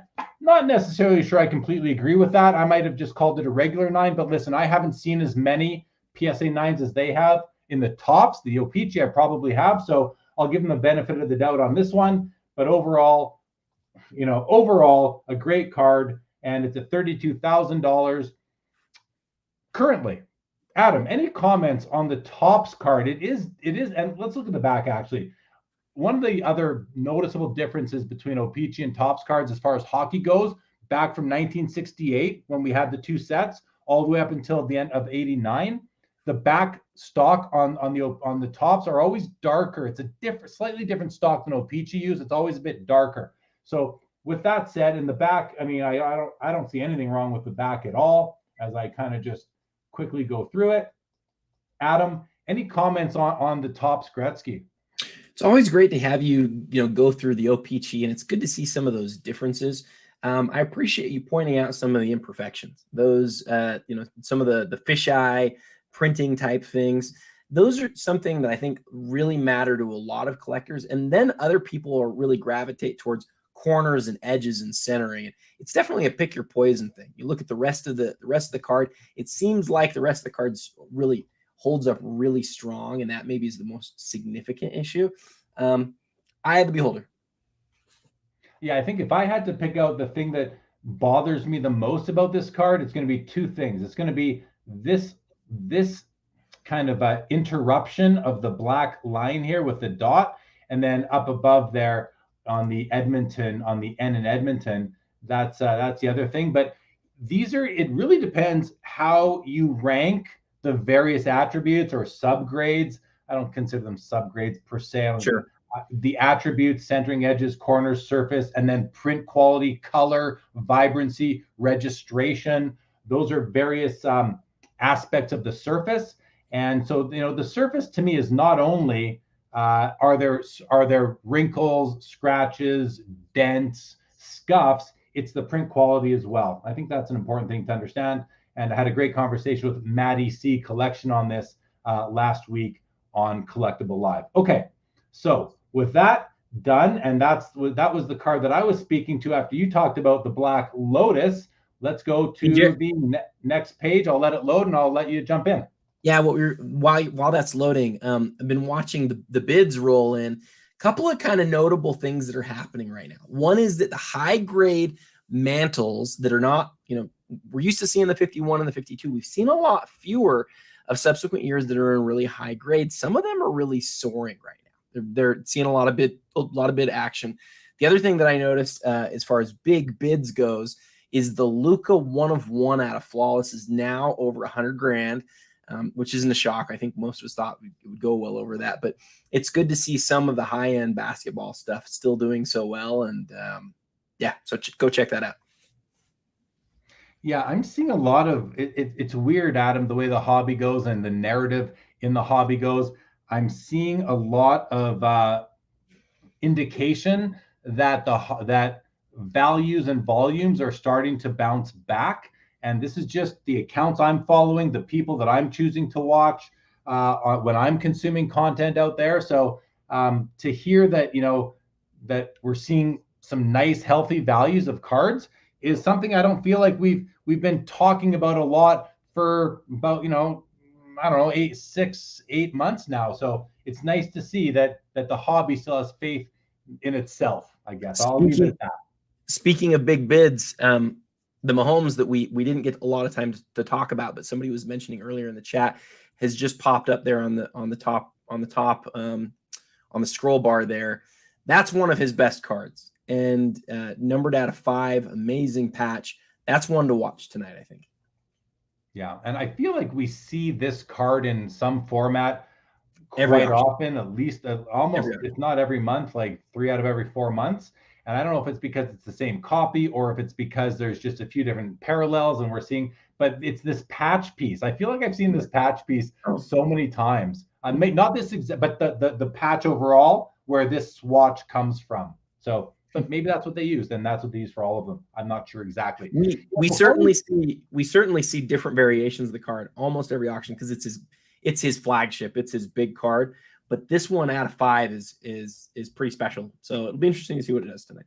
I gotta say though, I prefer the immaculate vertical with the full body shot and the beauty. What a beauty that we saw earlier. The flawless. You mean? Flawless. Sorry, the flawless. Yes, exactly. Thank you for correcting me. Before we get into this page, Adam, let's go to a few comments here. Max City, welcome to the show. Says, "Let's go, boys. The no number Charizard is already at 40K. That is 10K more than what it sold for at Heritage. And it's not over yet." Healthy result right there. Justin Bode says, "Gretzky time. O-Pee-Chee, we didn't miss. There is no O-Pee-Chee in the auction this month." Justin. Rage calls out Yu-Gi-Oh! Eastridge says, "Plus Magic is the original TCG. It started it all." Started it all. Even I know that. Thomas says, "I love PWCC's high resolution 360-degree imaging." Yeah, you don't really see that anywhere else. Chuck Clemens says, "Not much hockey in the Premier." I think there's only 2 Topps Gretzky rookies in the whole Premier this month. And I think part of it, I mean, listen, I might be totally wrong on this because other platforms or PWCC's weekly might kind of contradict what I'm about to say, but I'll speculate anyway. Us hockey collectors, we don't want to sell our cards as much. Maybe that's a part of it. I don't know. We love our cards. Max says the Charizard no number is now flying at 42K now. And with an update, now 10.8K more than the last sale a few months back. Max says, love the stream, boys, becoming more educated in the sports card landscape. And that's what this is for. So thank you, Max, for joining. Tell all your friends, tell the whole bunch. You just had a sports cards live for lunch. All right. Thomas Pecora says, thanks. I just learned the new term regarding sports card defects, the fish eyes. There is another term that's used for it that's probably more technically correct from a printing perspective, but I've been used to calling them fish eyes. Justin Boat agrees with me on the Gretzky. Nice to hear. What's up, Julian? Good to see you. Baseball card curmudgeon. Mollico in the house says less flipping in hockey, which is great. Actual true collectors in the sport. Going to touch on that for just briefly. There are, and he says more true collector, or no, he says actual. I believe there are true collectors in every sport. I think I'm going to go out on a limb though and say that outside of baseball, hockey probably has the highest percentage of true passionate collectors. Maybe I'll say it the other way. Maybe there's just fewer flippers in hockey than there are in basketball, and it might simply be because the market is smaller, so there's more opportunity. Adam, look at the ticker. We've got the Jordan at 15,000. I forget the name of the card right now, and which is sad because I actually own one. We got one of my favorites, the Walter Payton in the middle at 42K, the PSA 10, and then we've got the dual logo man. Larry Bird and Luca, which is an amazing card itself. And look at that. And Walter Payton gets another bid. The Jordan is the 97 Row Zero Legacy. Row Zero Legacy. Thank you very much. The nicest year of Legacy for me because of that background design with those right angles going all the way through it. And there we go. A BGS 10 black label, LeBron James, Topps Chrome hits $27,000. Hey, some big bids happening right here though. Like sometimes you watch the scroll and you're just seeing $20,000. I mean, $20,000 is a lot for a card. I get it. But look, you've got the Luca, which is now at 90 grand out the door. And I don't know if you noticed the Kobe Chrome Refractor PSA 10 just got another big bid. It's well into the six figures now. Yeah, that's when I was saying hello, Kobe. Yeah, that was $110,000. Oh, and hello, Paul Molitor and Alan Trammell. Nice to see you fellas with your other two friends on the card. Hit the ticker up top. I wanted to bring up Gerald's comment here. Says the Fleer PSA 10 set is pretty amazing. And I'm not sure if we've passed it yet because we've been flying through this thing. But that is an amazing set. And if you think about what is the value of the Jordan versus the other 131 cards in the set? If the stickers are there too, it's even more. But you might be getting a great deal on the rest of those cards. Sexton's Kentucky Cardboard. Here we go. He says they're actually called Hickeys, not fish eyes. They are called Hickeys. I work at an ink factory. Adam, I'm going to write that down. They are called Hickeys. It sounds like a slang term to me too. But a hickey, like what you used to do in junior high school with your girlfriend or boyfriend or whatever. But maybe that's a technical term. I don't know. But thank you, Sexton's Kentucky, for that. I'm going to add it to my hobby lexicon. Jay-Z says, nothing that I've added to my hockey collection in the last 10 years has left. Enough said. Yeah, there you go. And Eric Sanderson-Dor says, preach, hockey collectors are the best. No bias there, everybody, from Eric. And he's in the Boston area. He's an American, and he's saying that. Sean says, I'm still stunned how cheap the Mahomes RPA is at 4K with the best patch ever. And Justin Boat says, hockey collectors are something else. Interesting comment. Yeah. And Thomas is laughing at Hickeys, as I kind of was myself. Not at it, just that, well, maybe at it, but it's just a fun name for them. LeBron Essential Credentials getting a bid there, $22,000. That's not a rookie year though. No, I think we haven't gotten to that yet as we go through the last few pages, but I have to say that is one of my favorite cards in the whole auction. We did a post specifically on it here at PWCC. And the reason that I feel like it's so neat, I know you and I both love the credential stuff, Jeremy, but that's the now version that's numbered to 6. And being a numbers guy, the fact that his now, which is really kind of random that it ended up being numbered to 6, that it was numbered to 6, and then 4 years later he changed his jersey number to 6. I just think that's a super cool thing. It's an amazing design, and then you add that secondary element to it. It's a really cool piece. That is a cool thing that he changed his number to 6. What a coincidence for that card. Imagine having that card and then that happens to you. You're like, oh, that's pretty cool. All right. let's go through, what page are we on here? I'm going to quickly go. We're at 9 of 11. So 3 more pages to make sure that we get every card in the auction, at least passing by our screen. And here we go, Adam. Why don't I go first this time? Is that okay with you? Sounds good. So let me pick the card that I want to talk about. And I am going to talk about, I don't know a lot about these cards on in this particular group of 8. I see we have National Treasures. We got all the usual suspects. We got the Lamar. We got the Josh Allen. We got the Justin Herbert, and then we've got a Joe Burrow at the bottom right. I'm just going to talk about National Treasures, RPAs in general, on-card autos, numbered out of 99. This one here, the Josh Allen's out of 20, so it's a parallel called what's this one called? The Midnight. Midnight. You look pretty slick with the black background instead of white all over. That's a pretty looking card. You got a Hollow Herbert numbered out of 25. And then down here, the dual patch Joe Burrow numbered out of 20, PSA 9. So you got some nice, that's a flawless. So you got the one flawless, the 3 National Treasures. I've basically taken half the rack. Adam, what do you want to highlight? So I'm going to talk about two different cards here, and they have something in common. The one that you're scrolling over, the Joe Burrow and the Josh Allen. And what I want to highlight here is this is one of the real benefits that I have of being able to see each of the cards in hand. Again, I'm not a football guy. I can't tell you whether either of these guys are going to be any good or be all-time greats. I have no idea. What I can tell you definitively is the National Treasures Midnight, Jeremy, is really special as far as aesthetically. It's got this sort of acetate finish, and then the holofoil, check around the patch window, you get this blue sort of platinum-y holofoil that really like lights up the card. If you're watching at home, pull that card up in the 360 and spin it, and my guess is you're going to get sort of a glimpse into what that does aesthetically. But then the card below in the bottom right, the Flawless card, we love. Flawless is known for their dual patch autographs, really since their inception back in 2012 basketball.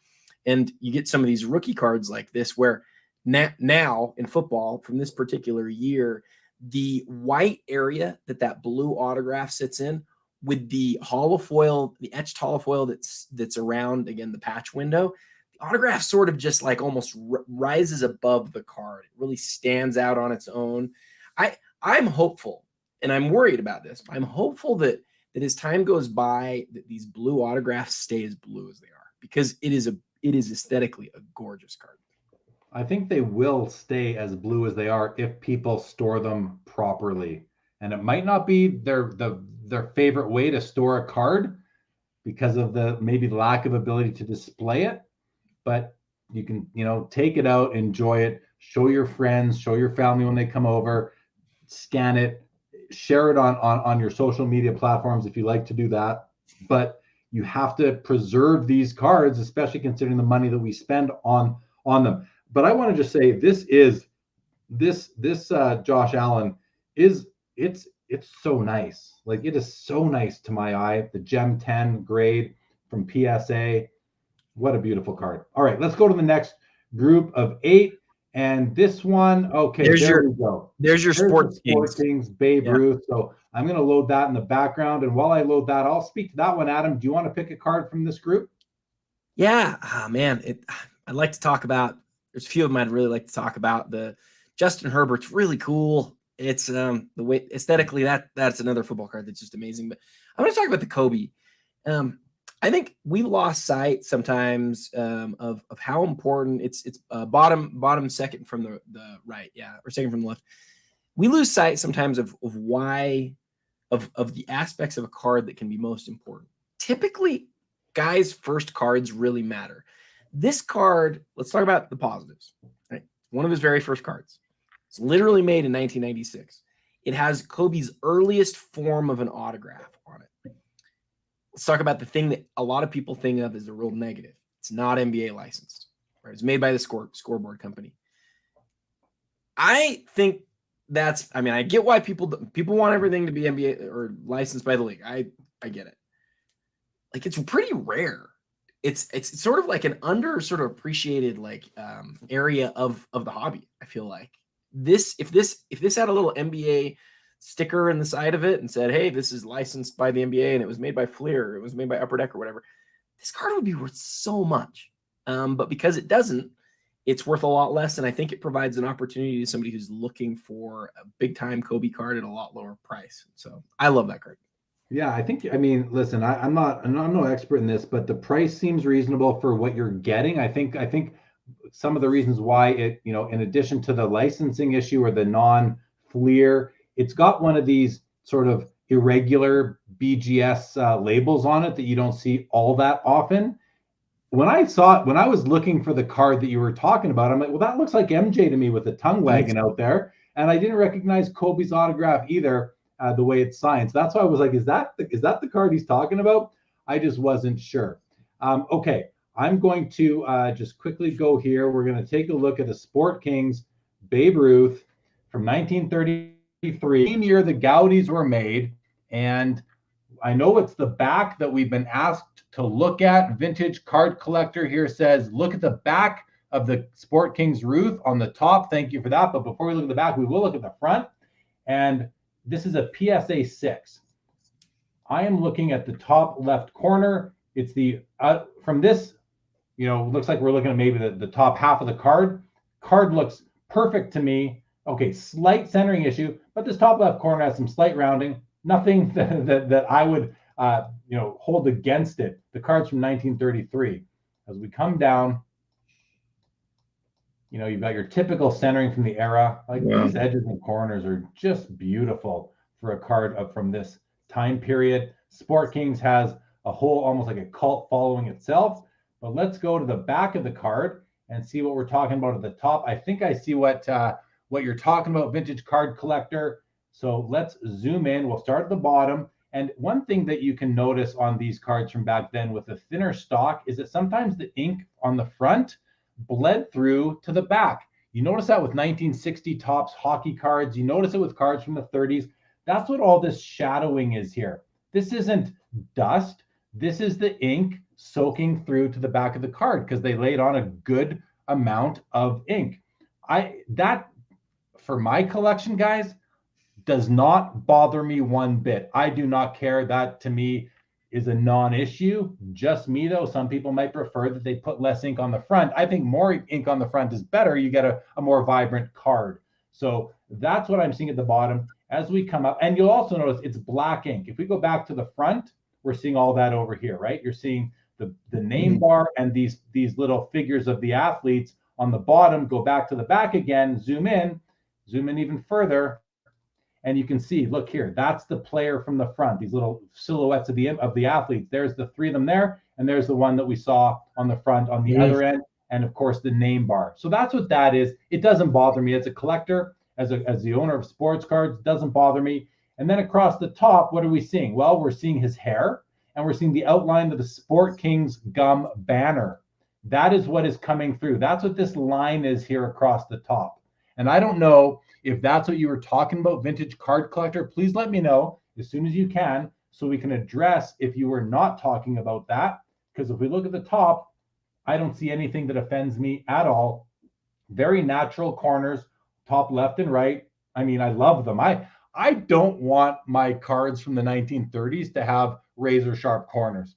Call me crazy. I just don't. I want them to show a little bit of their age. And this card does that beautifully. And again, with the ink from the front coming through to the back, to me, I don't care. It would not stop me at all from buying a card. To me, it's fine. It's just a part of the card. This is a wonderful. I'm actually a 6 might seem low to me. I don't know. Like, must be the centering is not bang on. It's even less than not bang on, but it's still very nice. Must be the corners.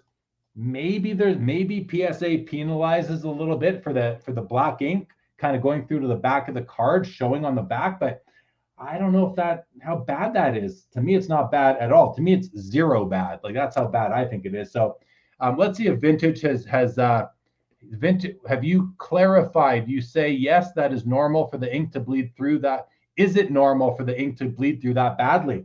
I don't know. We'd have to look at several copies. I've seen it hundreds of times on vintage cards, especially like pre-war. So is it normal? I don't know if it's like, if it occurs, I don't know what the rate of occurrence is. Is it 90% or is it 30% or is it, something different? I don't know. but it's definitely a regular thing. Adam, any comments? Man, I just really like the card. I think, you know, I didn't so much notice the centering as much as you did. When you really look at it, you can kind of notice it. But to me, that's just a gorgeous card. Front and back, amazing color. And, you know, when you see that that's graded a 6, the thing that I'm left sort of thinking is, what is a 7? What is an 8? What is a 9? For a card that's that old, you said it perfectly. I want to see something. I want to see some sort of like, not necessarily wear, but just some, you know, evidence that those corners are, you know, that they look the way that they should. And to me, it's amazing that card's 90 years old. It's just gorgeous. Absolutely gorgeous. And it's 90. We are now in 2023. Don't forget that, everybody. This is now a 9. That means every card from 1933, just, you know, let's assume they're all born on January 1st, are now 90 years old this year. That is really cool. I got lots of cards from well, not lots, maybe half a dozen. And that's just really cool to think that they are now all 90 years old. All right, let's close up that window. Vintage Card Collector, thank you for asking us to take a look at that card. That was fun. It's a gorgeous card. It's at $36,000, and it's got the above. So I think that PWCC absolutely nailed it on the eye appeal rating at top. But listen, I can't say that I've seen as many copies as they have, but I would expect that this might be top 15%. So even better than what PWCC said. I love that card. I have one card from the set. I have a Howie Morenz from that set. I love the card. It's got a ton of surface wear, but it's beautiful nonetheless. Okay. And I noticed that we have Karn Rai at the Big Three Hockey has joined us. He's in the back room. Karn, I'll bring you on in a minute. We're going to finish our exercise here that we're going through. So keep doing what you're doing, and then we'll bring you out in a minute or two here. Adam, here is the next group of 8. And you know what? Why don't you go first? Because you already talked about this one. I don't know if you want to touch on it again, but now we can see it's a pop 1 of 1. It's at a 6 right there. It's a PSA 9, and it's currently at $22,000. I mean, I feel like a year ago, this was an $85,000 card. Call me crazy. I might be wrong, but I love that card. What do you want to talk about here? I want to talk about all of these. I know. The Josh Allen is amazing. The Dwayne Wade, we almost never see him in the Premier. It's his first big high-end card. Oh man, I guess I'm gonna go with the LeBron logo man though. I think there's a good case that this is actually LeBron's first game used logo man card like in existence. SP Game Used is an early in the year product, at least it was back in 2003, 2004, 2005. And this card, if you watch the video that I did on this one, if you go and you click on the item and you watch the video, the thing that you're going to notice is I'm really struck by the holofoil on this card. This card, even if you didn't have that amazing patch, would stand out as an incredibly aesthetically beautiful card. And usually the card manufacturers, sometimes they really just lean on the fact, oh, it's a logo man, that's really cool. But guys, the holofoil on this is just unreal. It lights up the room, is what I like to say.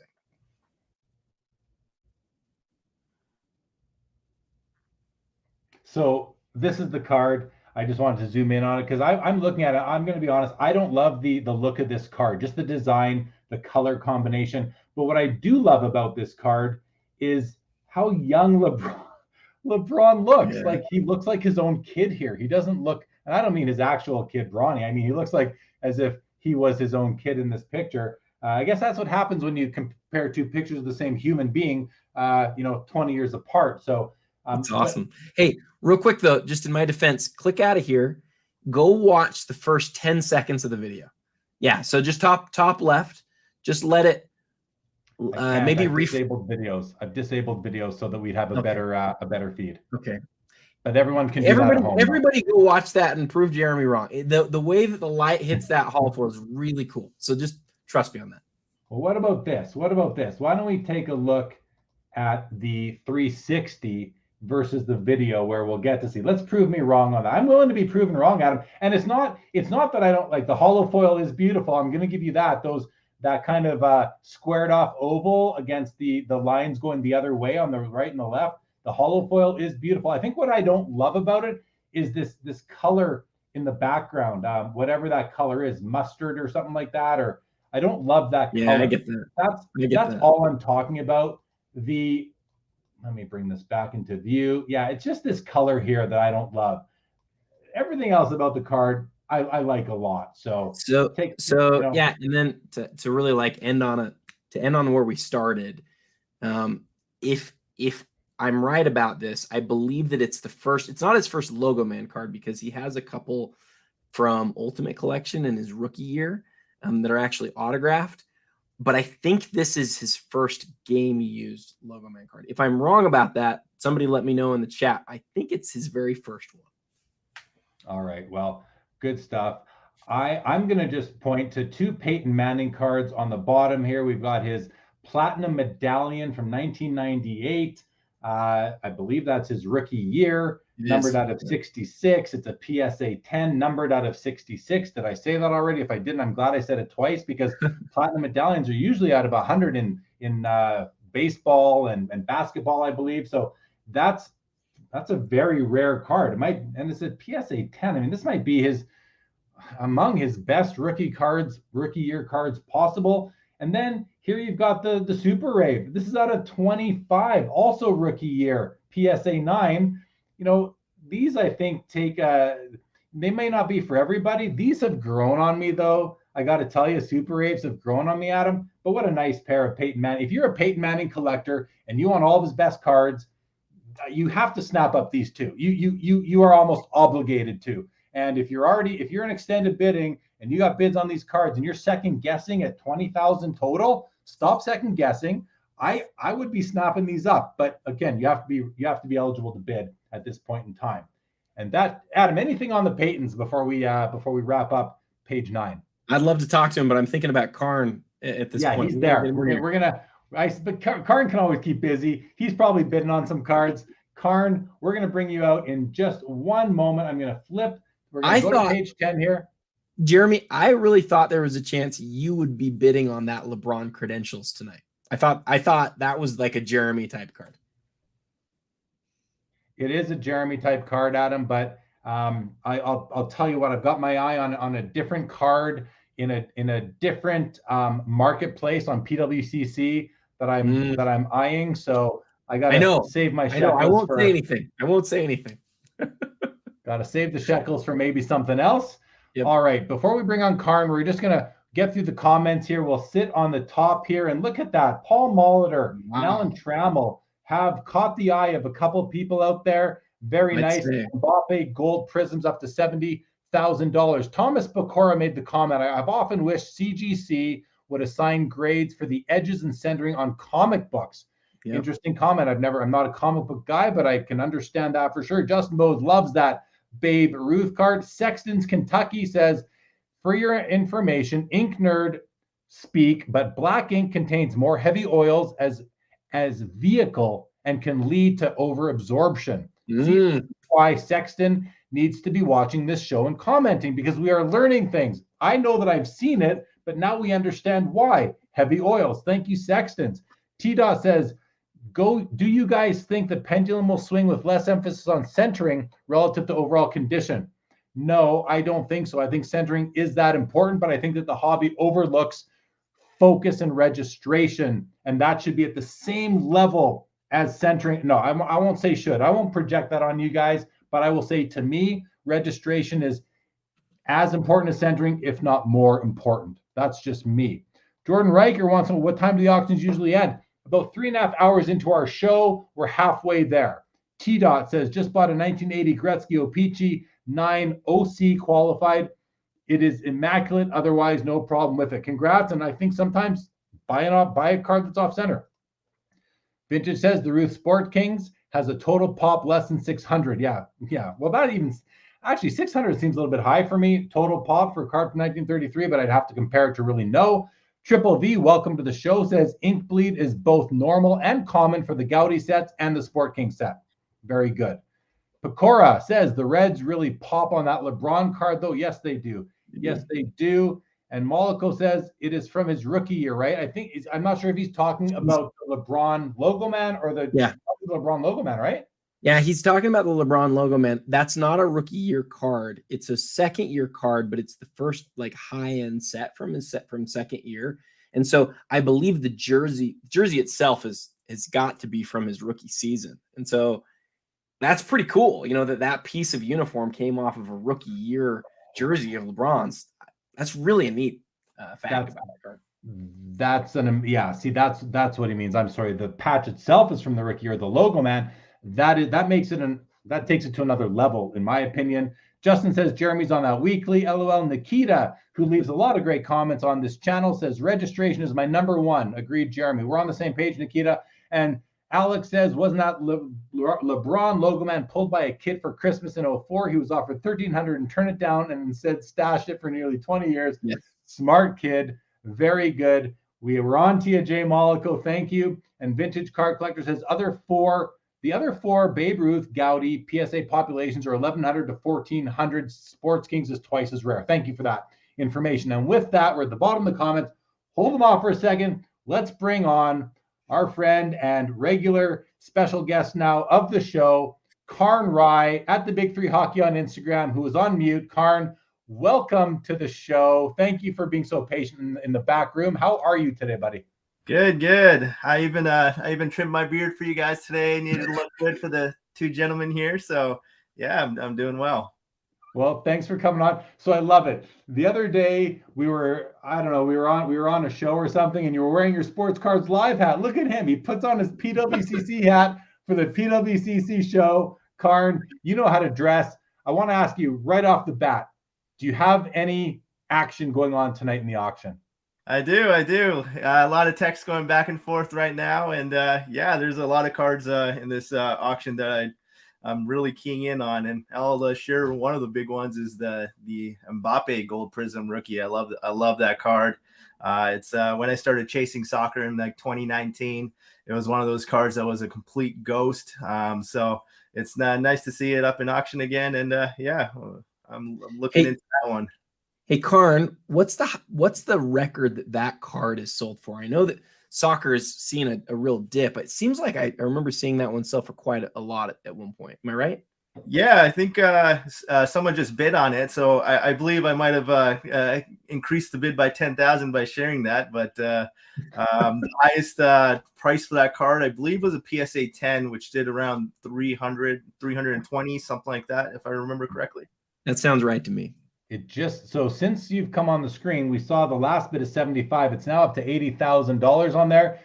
I'm going to ask you straight up, are you in a bidding war right now on that card? I hope not, but I'll still share it just because I'll share talking about, it went up to 85 now. So it looks like I'm definitely competing against myself here by sharing what I'm going after. But yeah, definitely going to be in a bidding war because it's still under my price that I want to pay for it. So let's see what happens. Well, and just to call out, Adam, your LeBron logo man. I think that's the 04 card with the with what we're assuming is a rookie year logo man itself. Just hit $85,000 on that card. So that's pretty cool. Karn, any other cards that you are interested in? Or listen, I don't want you to give away or talk about what you're bidding on because that might work against you, even though the consignor of the card might be like, say it, right?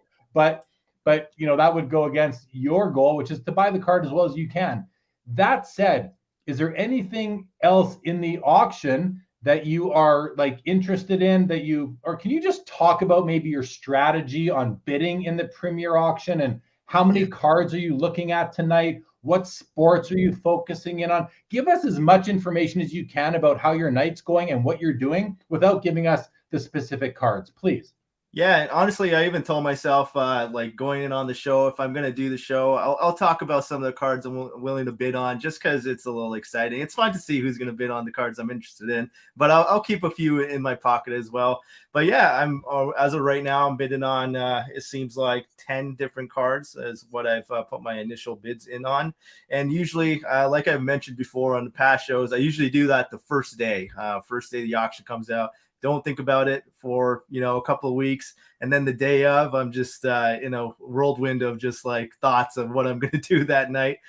So yeah, just I keep looking. What I do is I use a lot of those data management, data inventory companies to kind of figure out what kind of price history is on a certain card. I try to look at what the card was selling for pre-COVID. That's a big indicator for me personally that I use. And I try to see like what the growth of the hobby is since then. What were the type of drops we've seen recently on bigger cards?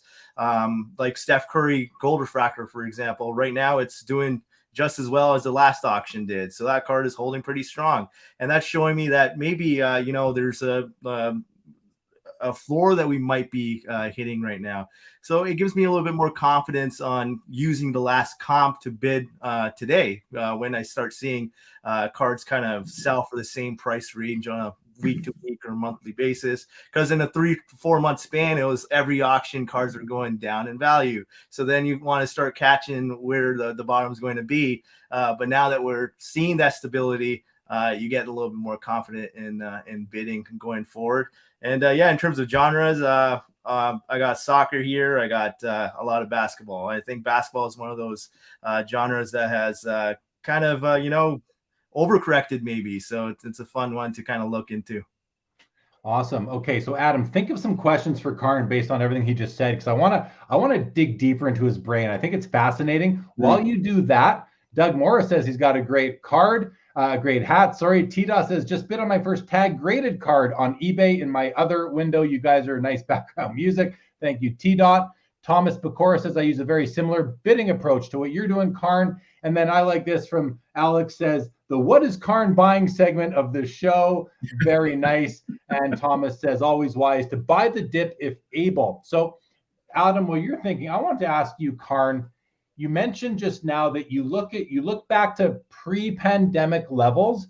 You look at the most recent auctions as well for these cards on, across the hobby. When you are assessing the past, all the data points that are available to you, and then you're deciding in your head how much you're willing to bid, to what extent does your own forecasting of the future of the hobby come in? Because you're going to take all these data points, you're going to triangulate them to come with what you think the card is worth. But then I have a feeling that you're probably going to put your own gut into it, your own gut feel, your own thoughts, your own opinions on how the hobby is progressing, what the trajectory is of the hobby going forward. How much of your bid is based on the data points and how much is based on your own gut? If you could quantify that for us. Yeah, I think it works on a very case-by-case basis on which card I'm going for. So there's certain kind of sports that I'm a little bit more confident in the short-term forecast. Like, for example, when I started kind of forecasting a potential dip in the market, I actually took out all my money from basketball cards and went into hockey because I felt like hockey was a lot more safe. There wasn't a lot of speculative value in there. So I didn't feel like the cards would drop in a substantial way. And we saw that, I think, in the last 4 to 6 months where hockey has held pretty steady. And now that we've seen this basketball market go down so pretty significantly, and my hockey cards have stayed the same price, now I feel like I can use my hockey cards, sell those, and buy back into a basketball card that maybe has dropped 50, 60% in value. So it's kind of just a value play in that way. And the forecasting of what's going to happen to basketball does a lot for me because, look, the playoffs are coming up soon. Usually you see a slight spike prior to the playoffs. And it's always a good time to, buy a certain player that might be breaking a huge record soon, which is LeBron. And you saw what happened with Steph Curry last year with the 3-point record. And it's just those are the type of things that kind of just give me that confidence in making bids. And no one can really forecast what's going to happen in the future. You always got to look at what's happening in the economic ecosystem as well. I'm actually getting messages from someone that is really important on one of my bids tonight. So that's what's going on in the background there. And it definitely plays a role. It's a combination of what my gut feeling is, how many cards do I have that I can use to buy other cards right now to consolidate into? And 3, just how rare the card is and how confident I am in a cycle ending for a certain card. So, for example, like a Brady Champ ticket, we've seen 45 of them sell in the last year and a half or 2 years.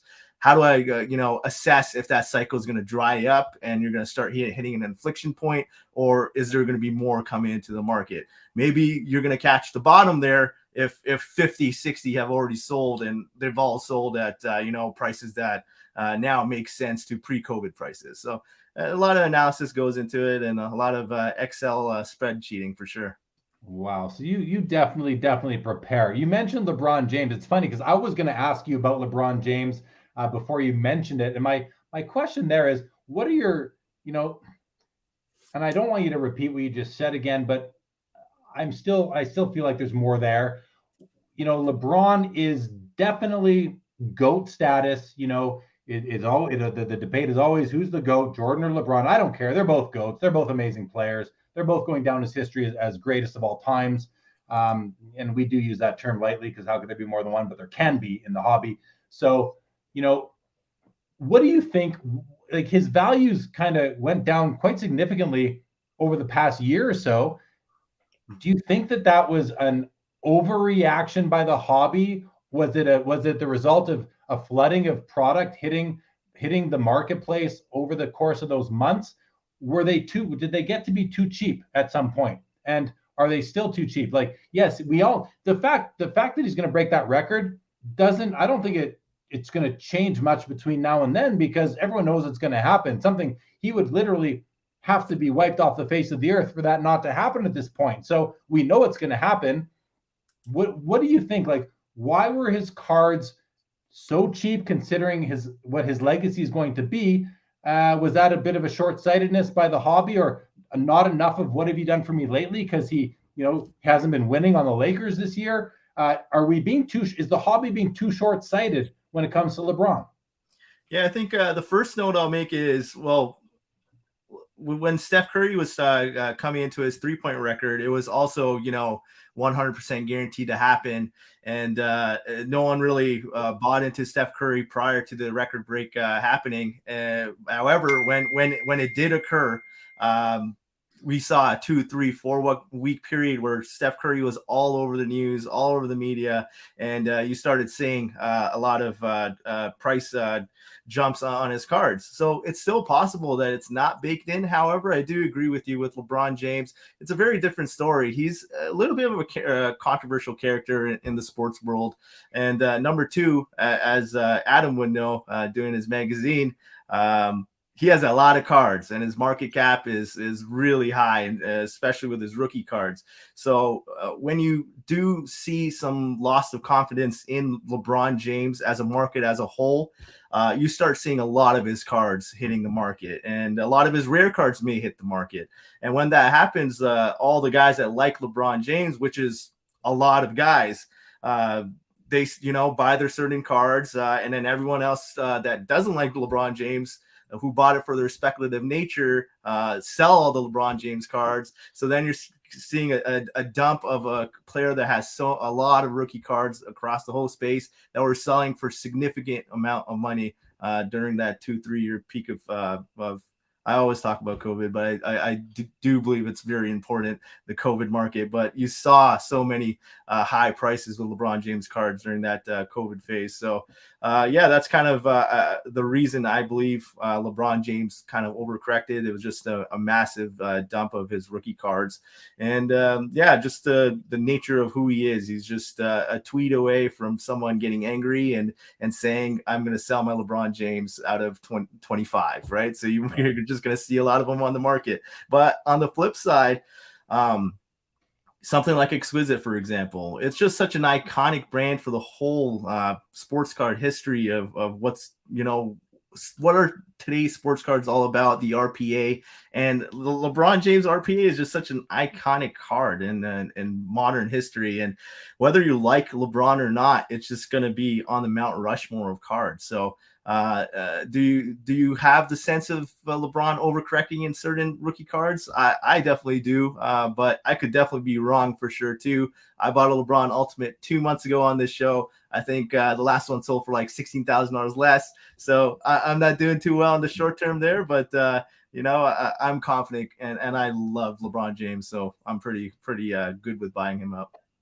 All right. Well, thank you. That's really interesting stuff. And Justin Bode does make the first comment that Karn is an interesting guy. And the second comment that I'd say LeBron is an interesting buy right now. So Justin thinks you're interesting, and he thinks that LeBron is an interesting buy right now. Adam, anything, I mean, we got a lot out of Karn right there. I want to just say that having Karn on the show adds this element of excitement because he's involved. Like, he is bidding. That is something you don't get to see every day. This might be the only show in the hobby now that we're bringing Karn on as a regular special guest, where we're hearing about the strategy behind the bidding. We're hearing about one or two of the cards he's actually bidding on in real time right now. Look at his eyes, guys. Don't look up, Karn. Don't look up. He's focused heavily on what he's doing right now. It's all business. It's all hobby. And I love it. Adam, what about you? What did you get from all that? Well, the thing that I would let everybody know is when we end our show, Jeremy says, okay, let's watch for the sort of end of show thing to show up in the top right-hand corner.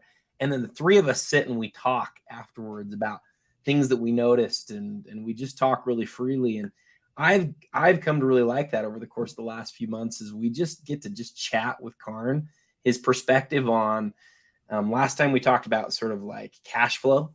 And, he talked a little bit about it just there. When you're buying a big card and you have to sell something else, I think it's all really interesting. But Jeremy, we've got, I think, just over 1 page left of cards we haven't gone through yet. And I think we should let Karn take a card from each of the 2 rows too. What do you think about that? You guys think that's a good idea? I love it.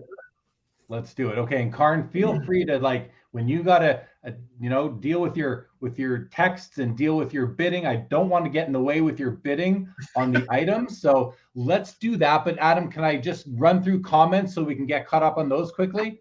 Yeah. First? And I also want to, I have another question for Karn in a little bit too, because so give me a chance at that. But yeah, go ahead. I will, for sure. Thomas Bacora says, say no to FOMO, collect what you love. I think that makes sense. Vintage Card Collector wants to know, does Karn buy slabs from all big 3 grading companies? Karn, quick yes or no? Yeah. And then Thomas says, rarity matters. I always say to myself, how replaceable a collectible is when determining a potential departure, selling it to consolidate into another high-end piece. I think that's a brilliant comment, Thomas, because if it's replaceable, it's easier to let it go and know that you can get back into it later. So it's not like you're selling it and never going to get it back. That makes a lot of sense to me. Tita says the value is baked in on LeBron on his all-time point scoring lead. I believe that. Thomas says the COVID phase is real. Alexander says the hobby demand might be baked in, but is that external demand that will lift prices due to more publicity around the event? I agree with that. Actually, I agree with that. I think it's a short-lived little lift that kind of bounces back afterwards.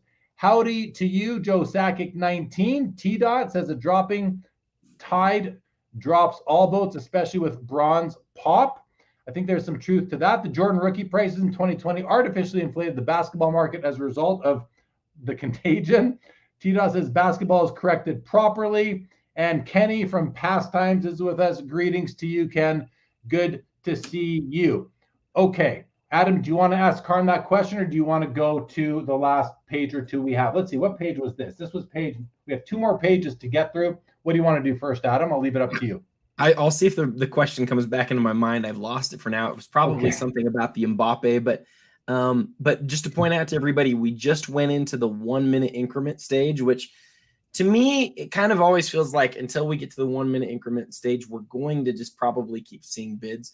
This is the first moment where we start sort of wondering, how long is this going to go?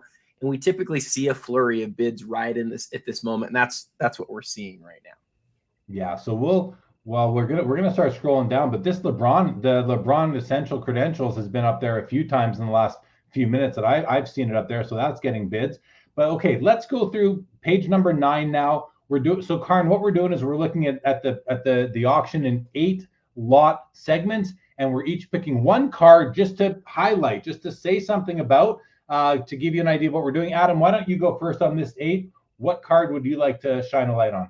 So actually, I'm gonna change it up a little bit and just say there's 2 cards here. They're right next to each other. They're 2 really cool gold LeBron rookie cards. Really different too, though. One's a parallel out of the contemporary collection, serial numbered out of 25. If that said refractor on it, if it just said the word refractor, the card would be 3 times what it is in terms of value. And I think that's an interesting thing as far as branding goes in our hobby. Aesthetically, it's just as nice as anything else, but I think that's super cool. And then the one that's next to it, I think you can make a case that it's maybe a top 2 or 3 insert card of LeBron James. We're not talking autographs or parallels, but like rookie insert, serial number to 23. And again, held this one in hand in gold. It's a really cool card. Awesome. I mean, this is another case where I don't love the looks of the card, something about it. I love the looks of this one. This one, not as much, but what I love about it is it's rookie year. It's only out of 23, might be one of his best. I mean, I know he's got his credentials out of 1 from his rookie year. That's a great card, but out of 23 is kind of better. There's just more people that can actually own it. I wouldn't say better, but just I think there's maybe more action on it. That could be wrong too. I don't know. Let's go to you, Karn. Do you want to pick a card out of the remaining 6 to just say something about? Yeah, so I'm a little biased. I do own the LeBron James Contemporary Gold in a BGS 9.5. It's one of my favorite cards, actually, in terms of just the look of it.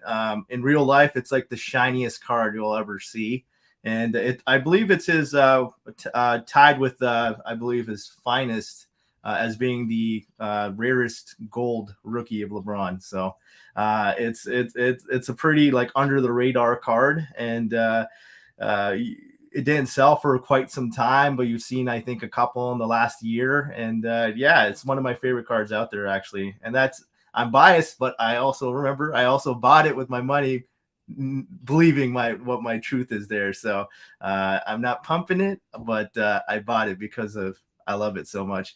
And the second card that's interesting to me is I'll say 3. The Pele is very interesting, and the Charizard is very interesting. The Charizard is very interesting because that card actually sold for like $400,000 like last year or something like that. So it's interesting to see how a narrative in the hobby can change so quickly. This card was considered to be at a certain time, a very short-lived time, the first Charizard card ever created. After the fact, people discovered it wasn't. There was some sort of historical issues with that statement, and it completely killed the value of the card. And it also used to be a Pop 1. Oh, it is. No, it's a Pop 3 now. So 2 have graded a PSA 10 since then. So you've seen that dramatic loss of value. And that's just strictly based on hobby history and significance of a certain card. So it shows you when some people, for example, PMGs, people will say, I don't understand why this green PMG out of 10 for a certain player sells for $100,000, while the same player in an insert out of 10 sells for $1,000. And my answer is always, it's all about the history and the significance of that brand. And for some people, that might not, make sense for them in their mind. But this is kind of an example of what history and significance can do.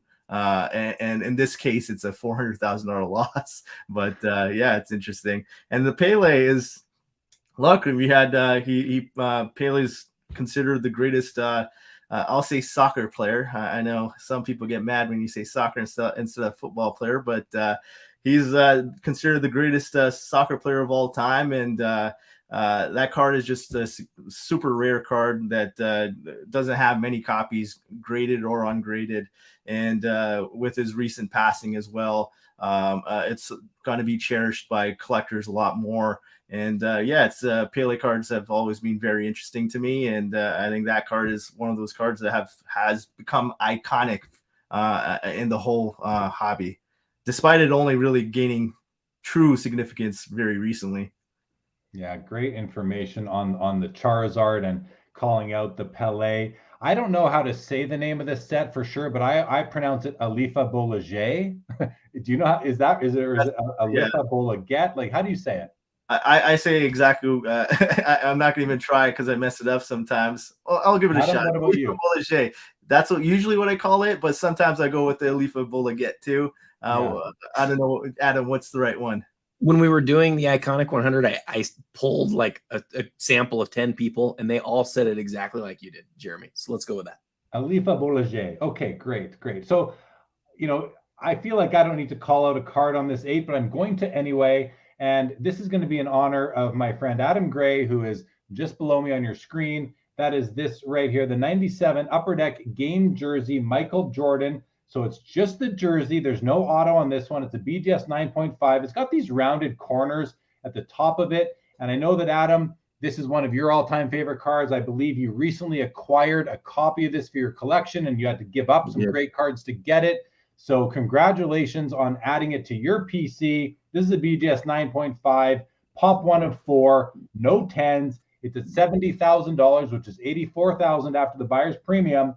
And I just think it's a very cool card. It's the first mem card from Michael Jordan. And Adam, I can't just move along to the next group of 8 without letting you say something about this card as well. Well, you're kind to bring it up. It's tempting sometimes to just talk about the cards that we love. And then sometimes we just want to share the love all around. But yeah, I wanted that card for 20 years. And so when I finally got mine, which is not in gem condition, but it's in an SGC authentic holder, I was just thrilled to have it. And to me, the sweet spot is something that's both rare and significant. And to me, that's what this card is. And in this particular example is one of the nicest ones too. So thanks for the shout out, Jeremy. Yeah, no problem. Okay, let's go to the next group of 8 here on, I believe we're on the second last page of the auction. And I will go first while you guys pick a card that you'd like to highlight. And as I talk, I'm going to go with a player. I'm going to go with the Tatum cards at the top here, the top middle, the 2 in the top row in the middle. And the reason is because I like Jason Tatum as a basketball player. I think this guy, he's rated appropriately now by basketball, like as far as his skill level. But there was a time when I was seeing a lot of people just very skeptical, didn't like him, didn't think he was the real deal. I think the guy's the real deal. I mean, he scores a ton of points. He's leading the team, and I just like the green. I like the cards. I like the flawless. They're both flawless. I'm a flawless guy over NT. We got the green patches, as I said. You got the on-card autos. This one here on the left is out of 12. It's a PSA 9. This one here is out of 10. It's a BGS 9. $17,000 here, $8,000 here. Why the difference when they're both out of 10 and 12? They're both rookie year. Is it because one is vertical, one is horizontal? Is it because one is PSA, one is BGS? In any event, if I had to choose between the two, forgetting about the holder that they're in, I'm going with the vertical. I love the looks of this card. It would look great next to a Mahomes from Flawless from the same set. I mean, I'm not buying these cards, but if I was, these are two. This would be the Tatum card that I would buy right here. I think Tatum's a great player. Wow, we'll go on to you, Adam. Which card do you want to highlight? It's interesting how you broke that down, because I was looking at both of those two, and I looked at the Tatum that's vertical, and I don't even know how to put it into words, but there's something about the vertical RPAs out of Flawless, not just the rookies, just the patch autographs out of Flawless. There's something about them that just feels so premium and so nice. Aesthetically, the vertical one's like significantly nicer than the horizontal one. And the horizontal is a great card. I mean, it's a great card, but I love that card. To talk about something different, though, I've got to talk about the Donovan Mitchell. He played in my home state here for the last 5 or 6 years. And then he goes to Cleveland and he has a 71-point game, right? Yeah. We can count the number of guys that we've seen in our lifetimes score 70 points on one hand. And he is truly one of the greatest scorers we have ever seen.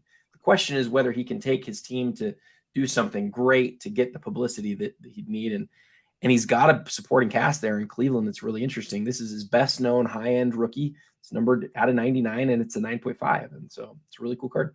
Now, before we go to Karn to pick a card from this group of 8, I just want to, you mentioned there's something about this card. It's almost like you couldn't explain what's so nice about it compared to the horizontal. And I think I know, at least for me, It's the fact that, look at him. You've got the full body shot from fingers to toes.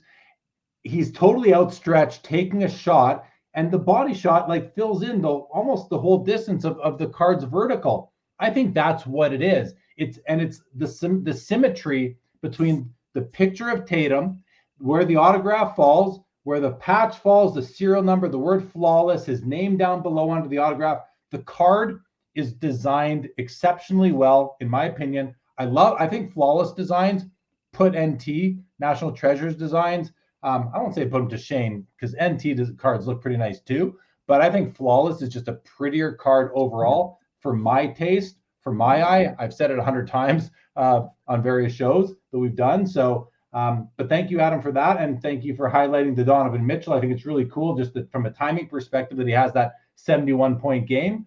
Karn, is there a card here that you'd like to put a highlight on? And just so you know, you are on mute. I think I was huge into Topps Chrome Formula One when it first released. I went really hard into it, and the card that I was chasing was the Lewis Hamilton Rainbow, and I did the whole rainbow. At one point, had 5 of the reds, which is there's 5 reds in total. I had the red wave, the red, the red sapphire, and multiple copies of some of them. So I went really early. I did sell them way before the peak, so don't worry, everyone. I didn't do too crazy out there. But the orange sapphire, it's nice to see that the price is holding pretty well. It's obviously a PSA 9 copy, and that's really tough on that condition sensitive set. The cards on the back have this like bubbling issue, which pretty much gives it an automatic PSA 7, sometimes 6, and sometimes an 8. So seeing that card in a 9 is essentially like a PSA 10 in any other card. So yeah, seeing it do, holding pretty strong, a little down from the peaks. You didn't see Lewis Hamilton really challenge for the title here in the last World Championship. But yeah, it's a gorgeous card in my opinion, and Lewis Hamilton is the GOAT of F1, so it's nice to see his card still doing pretty well. All right, good stuff. Thank you for that. And then now we are on to the last group of 8 on what is the second last page of the auction. And here we've got some really cool cards in this grouping. I'm going to have no problem picking a card out. Adam, why don't we start with you on this group? I'm kind of just going randomly now. Go ahead. I mean, and I'm going to say the same thing every time. I'd like to choose all 8 of them, right? But the one I'm going to choose is going to surprise, I think, everybody. We never talk about Durant in the Premier. We never talk about him because, Karn talked earlier about how LeBron, people have really positive and negative thoughts. A lot of people really just don't like Kevin Durant. He's so outspoken. He's come across sometimes as a prima donna and super negative. Look, he's one of the greatest scorers of all time. Right? He's a 2-time champion. They look really good this year as long as he's playing. And if he was healthy, who knows how many championships the guy would have. This card's really cool because it comes from the Upper Deck Premier set from his rookie year. When you see Durant and you see Sonics, you're looking at a rookie card, right? Mm-hmm. So this is a rookie year card, serial number out of 5. The S is not a game-used patch. It's a manufactured patch. But serial number out of 5, autograph. Just a really cool, unique card from Durant's rookie year. And if you're a high-end Durant collector, you don't get a chance at that card, but maybe once every few years. So it's at the bottom right now of the Premier auction. But to me, it's like one of the key Durant cards that's out there.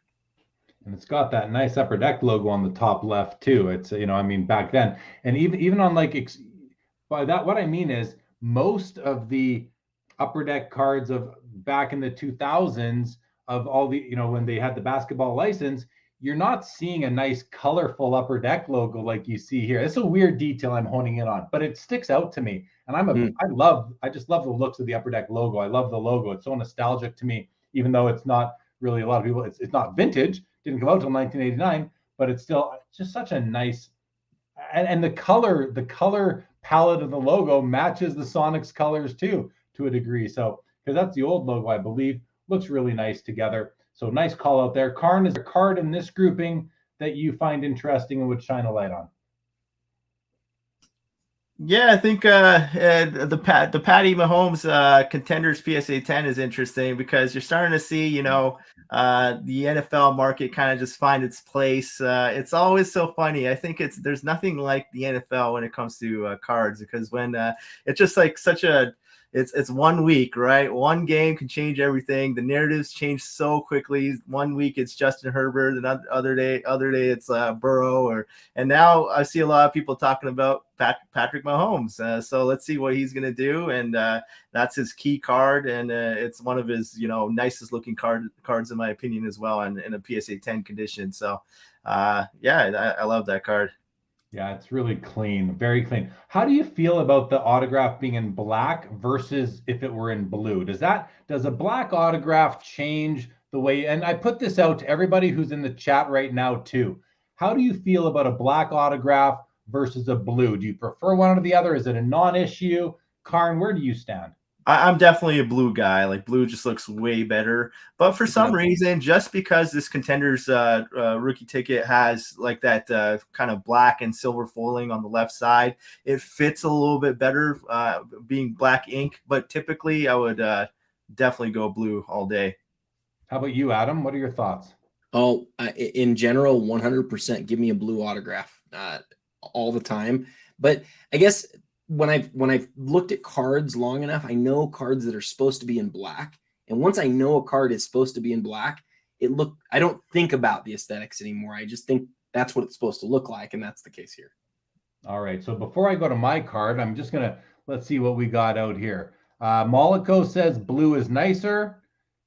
Jake Dahl says, as long as the black ink doesn't smear, I'm fine with it. Gerald, blue, very, very simply. James Jensen says, yes, prefer blue. Seems like black auto is more likely to fade over time. And I wonder if that's true. I don't know if that's true, but I kind of have that feeling as well, even though it's maybe not justified. And Nick Martelli says, blue always pops so nice.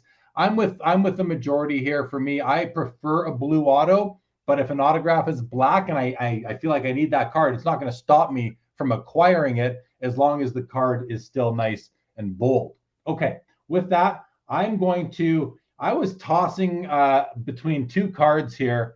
I was looking at either the Jesse Owens, the Ogden's Jesse Owens. I have some Ogden's cards from this 1937 set. Listen, it's kind of one of those, like, is Jesse Owens a sports card or is he a historical figure? He's kind of both. I mean, he's got cultural significance in terms of the color barrier and that type of thing, but he's also known as one of the best athletes of all time. So I think it's a really cool card. I think when you own a card like this, you're hitting a couple of different baskets of collecting. You're getting that historical cultural significance. You're also getting a wonderful athlete, and it's also almost 90 years old. So I love that card. But the other one that I want to talk about was one of the cards, Adam, that I spoke about on our pre-show on Instagram Live, which is this PSA 6.5 Hank Aaron. And I want to actually take a closer look at this card, guys, because number one, I'm a huge fan of the Hank Aaron rookie, the 54 Topps Hank Aaron. And this is a wonderful copy. It's a 6.5. So actually, we're going to start with zooming out and going down to just the original view and looking at the centering. What I love about the 54 top set is that this white border forms like a U around the card. You don't get a top border. That's deliberate. That's the design of the card. And the centering is so easy to assess because of that. And this centering looks very, very strong. I'd say this border on the left is slightly wider than the border on the right, but not to the point where it doesn't present well or it's not framed nicely. And even the bottom border, you can somewhat tell, is almost perfect compared to the top where the border isn't, but where it would be if there was one. But I want to point out the one flaw that I did notice in this card, and it's the only flaw. I think that this card, I mean, the grade of 6.5, without really inspecting it in hand and looking for any flaws like under a microscope, I think it looks undergraded. But one thing that isn't undergraded on it is this bit of registration issue you see in his name. You can see the yellow coming low down here, and then these red dots at the top above. So it tells me that either the magenta place was laid down a little bit high or the yellow plate was laid down a little bit low. Our printing expert friends will be able to share more with us if they are able to. But in any event, I wanted to share that card. I love the card. 12.5 for PWC has given it the above eye appeal designation. I think is fair. I love the card. All right, let's go on to page 11, the final page and we didn't even touch on the Michael Jordan limited logos, Adam, which is pretty funny how significant that one is. So let's run through the last page, page 11 of the auction. We've got 8 cards here. They're about to load in for us. Adam, you want to go first? Yeah, it's not showing up yet. Okay, there we go. Yeah, so it's a card that you said that you own. I think you own the Row Zero 1997 showcase, but in the bottom right hand corner there, you've got the Michael Jordan Row Zero Legacy. Legacy, for whatever reason, doesn't get the love that some of the other rare 90s parallels do, despite the fact that aesthetically they're just as nice as anything. I think it's probably because there's multiple levels and that sort of turns people off. But look, this is a rare 90s parallel of Michael Jordan that is aesthetically as nice as any other. It's just gorgeous. I would love to just own the one that you've got that's not even the Legacy. The Legacy is really like a dream, but just a great card. Yeah, I have the one out of 250. I think this is the nicest looking Legacy, or yeah. What are we? Just the showcase row cards, I should say. I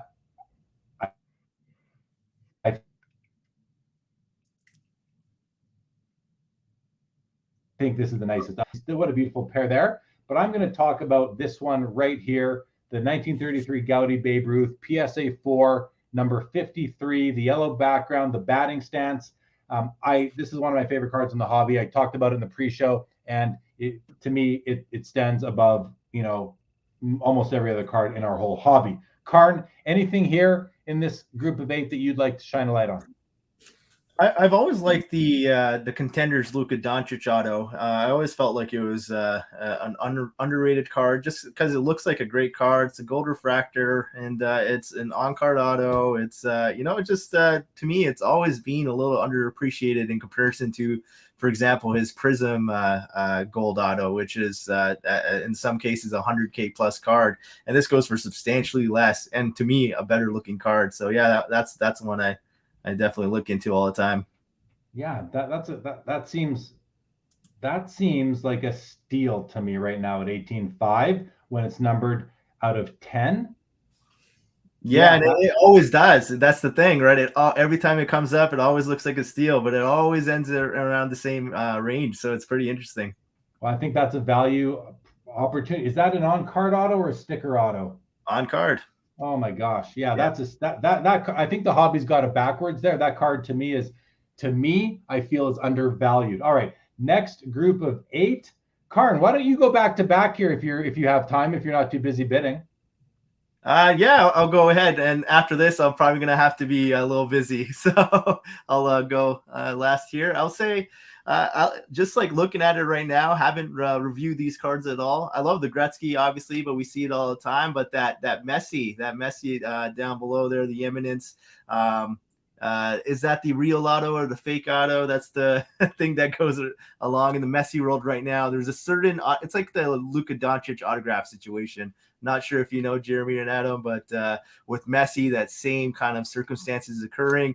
The Luka Doncic situation was, does his mom sign his cards? There's video evidence of him signing his cards in the exact ways that people claim it to be his mother's. So it's, even though it's kind of proven and confirmed Luka Doncic's mom is not signing his cards, you still hear it in the hobby. And the same thing is now happening with Leo Messi. And people believe that his brother might be signing his cards because you see 2 distinct autograph patterns with his cards. And I believe this is a real copy, the way that he's supposed to sign them. I might have it backwards. So if someone fact checks me out there, I apologize. But I do believe this is the way that people believe he always signs, with the Leo at the end there. And that patch looks beautiful. It's a color wheel, and obviously anytime you have a lot of colors in a patch, it's always good. Yeah, I think it's a great card. Adam, how about you? Well, I highlighted the 88 Jordan sticker earlier as being a really low pop card. The next rarest population early Jordan card is the one in the top left here. This is a Pop 25, is a PSA 10. It's the second year of Michael Jordan's Fleer cards, the 1987 Fleer sticker. And if you're a rare Jordan collector from those early days, you're not going to see this card come up at auction very often. It just feels like the Fleer back in the 80s, that the stickers were an afterthought. They were not meant to be. They were meant to be taken off and stuck to something and forgotten about. They couldn't have predicted that they would go on to become, assets trading in the tens of thousands of dollars, 35 years later. So tough to hold it against them, but it's so interesting. I'm kind of mulling between the Gretzky. We already looked at the PSA 9, the high eye appeal PSA 9 tops copy. So I won't look at the BVG 8.5, but I'm going to go against what I've said before about not being a shield guy and look at the Josh Allen 101 shield here. I just think it presents really well. Maybe the reason why I like the Josh Allen shield is because, again, the color match, it just works well. The shield is the same color as the Bills uniform. So I think it looks really nice. 1 of 1 PSA 9, $6,000, 2018. I believe that's his rookie year. Great card overall. Okay, let's go to the final grouping. We're down to 5 cards. Karn, you can take this one off. You're busy. Keep doing what you're doing. Adam, this is it. This is the last grouping in the auction. We're down to the final 5. Is there something here that you'd like to shine a light on? Look at that Michael Jordan rookie card, right? In the SGC 10. The most iconic card in the history of basketball. The question that we always ask on a card like this that we see is, does the price discrepancy between the world of PSA 10s and other gem mint copies, does it make sense? And that's in the eye of the beholder. But what you have here is a great looking Jordan rookie. Yeah, agreed. And you know what? I'm going to go completely out of my comfort zone and talk about a soccer card that I'm not really sure about the card itself. But from my memory as a kid growing up, Diego Maradona was it went Pele and then it was Maradona. Maradona is kind of in that middle area of the history of soccer that I'm aware of, that it seems like today's hobby is all about Ronaldo and Messi. And then, of course, the young guys like Mbappe and Haaland. But Maradona, is he kind of forgotten, maybe the way like Joe Montana's forgotten in football between, Namath and Brady, something like that. Like Maradona is an all-time great. And this is a neat looking card with the pink, the blue, the yellow, SGC 5. It's the Campeonato Mundial, 1978. Pretty cool looking card. So I shine a light on that just because it's, we can talk about we've talked about all these other players already. So that's why I do that. Let's go back to the first page of the auction now, everybody. Or actually, Adam, what do you think? Should we sort by highest price so we can keep our eyes on okay, let's do that. Let's go to sort, and let's sort by the highest price, and let's apply that, and we will sit there. We will keep our eyes on the ticker at the top to see what cards are getting the bids in the final, what might be the final minutes of the auction, because we are in the one window. And we'll also see what's going on at the top here. Right here, the Brady champ tickets at $480,000. The LeBron RPA with a really nice patch is at $470,000. There's that whole Fleer 86 Fleer basketball set that Gerald called out earlier. It's at $300,000. I mean, that tells me if a Jordan is doing like 180 to 200, the rest of the set's worth about $100,000. That's kind of more than I thought. But I might have been. Are the stickers in this thing too? No, No, they're not. No, they're not. I mean, that would be huge. I mean, but even if not, you start wondering when you look at an auction like that, is there an opportunity to flip this and break it? A lot of us have done this thing before where you buy a complete set and then you break it up, because a lot of times you're going to get a lot more money by breaking up a set than buying it all together. And so, if this set's right now at $300,000 and you figure that the Jordan's worth $200,000, then you've got cards like the Johnny Moore and the Jeff Malone and Karl Malone, Patrick Ewing, Hakeem Olajuwon, the checklist. A lot of those are many thousands of dollars. Is there a way to make 5 figures on a buy and flipping this individually? So I think it's worth sort of doing that math. And you didn't even mention Barkley, Dumars, Ewing, Isaiah Thomas. I mean, there's so many rookies in that 86 Fleer basketball set. It's like the rate of, you know, important or star cards versus the whole checklist out of 132. Like there's probably 25 important cards out of 132. It's like 20% of the set is important. So it's you know, you mentioned Moore and I forget the other, Jeff Malone, you know, kind of not star players, but really tough cards in PSA 10 that make it really tough to find. So yep. Interesting. Okay, let's go to some comments, guys. It's been a while since we actually did that.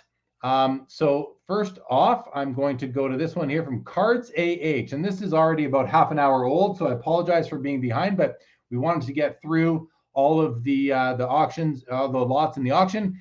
Cards AH said, I've recently decided to change from commodity cards in the PC to more rare, short printed cards. I think if the bottom falls out, the high print run stuff will be the first to drop. Well, I mean, watch the timer, Jeremy. We're getting down to sub 10s. Let's see. Well, it's going to reset here. Yeah. It's going to reset.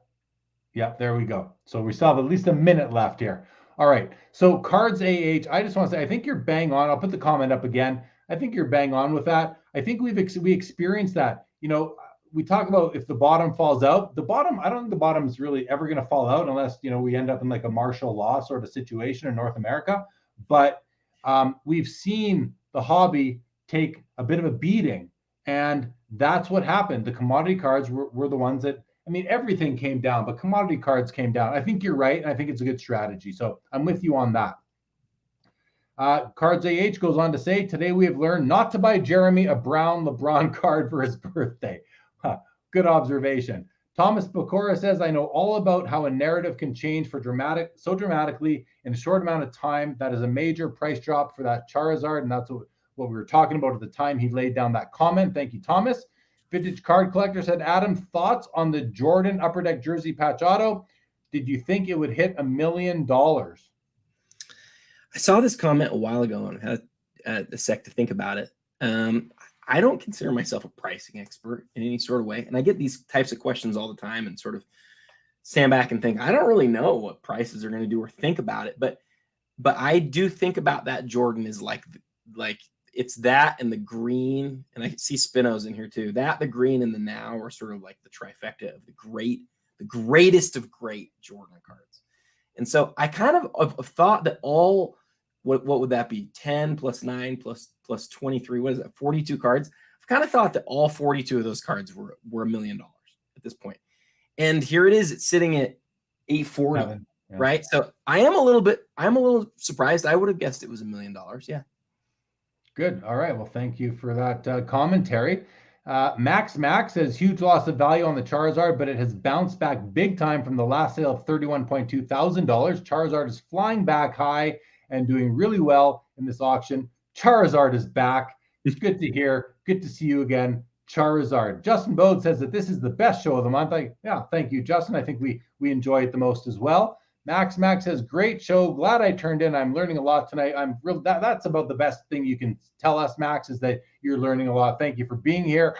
Thomas Pecora says the vertical position is the more natural aesthetic look, and I like it better than the horizontal version as well. Going back to look at the two flawless Jason Tatums. Dr. Copernicus says, if you guys want a free card lottery ticket for this auction, which would you take home? Well, I think we can agree, though, it's all going to come off the first pages. We're sorted by highest price because you kind of be silly not to. I'll go first on this page. I am probably taking home with me, it's either the 52 Topps mantle or the LeBron. I'm probably going with listen, we'd be silly not to take the highest price card, but if these were all the same price, and I'm going to say that just because I don't want us all to default to the money card, I'm going with the mantle. How about you, Adam?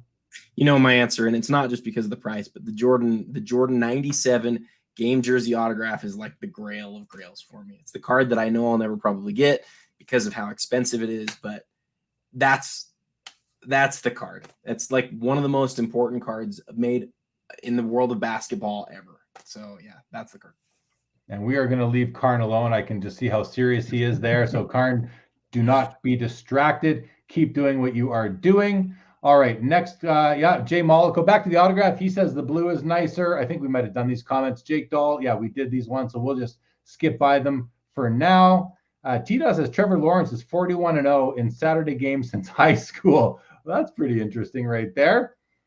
Spinatron is in the house. If you're not following Spinatron on Instagram, are you even in the hobby? He says 8 auto is not real. What's that in relation to that comment, Adam? Do you remember?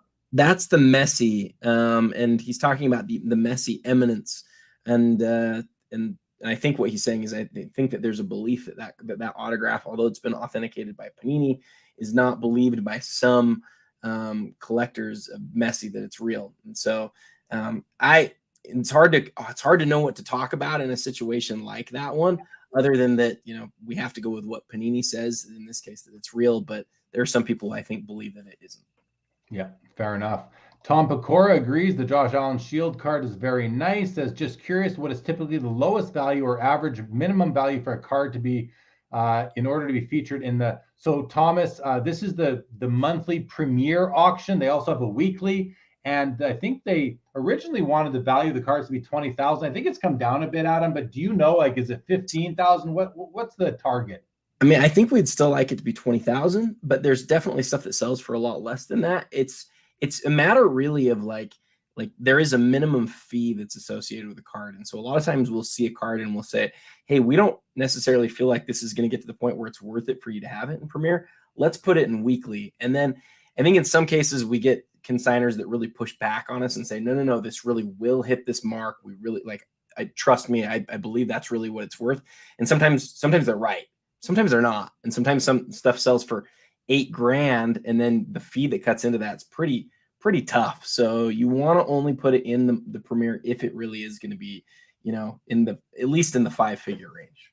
All right, good stuff. Let's see. Thomas says, he did mean Premier, so he was on it. Stick with Sam, says Karn. See you at trade night. Good luck on the bidding. Doug Brenner, items typically have to be 20K plus to be eligible for Premier. Diamond Card Collector says, definitely appreciate you all for tonight's entertainment. Hey, that's awesome. Thank you for that, Diamond, and appreciate you being here. If there was nobody watching, we'd probably still do the show because we just have so much fun doing it, but it wouldn't be nearly as much fun. So thank you for being here, Diamond Card Collector, and everybody else, of course. Gerald is wishing you luck, Karn. Thomas says, Karn is in serious bidding zone. I know that look. I love it. And Karn, are you able to just give us an update? What's going on? How's the pressure right now? It's pretty high.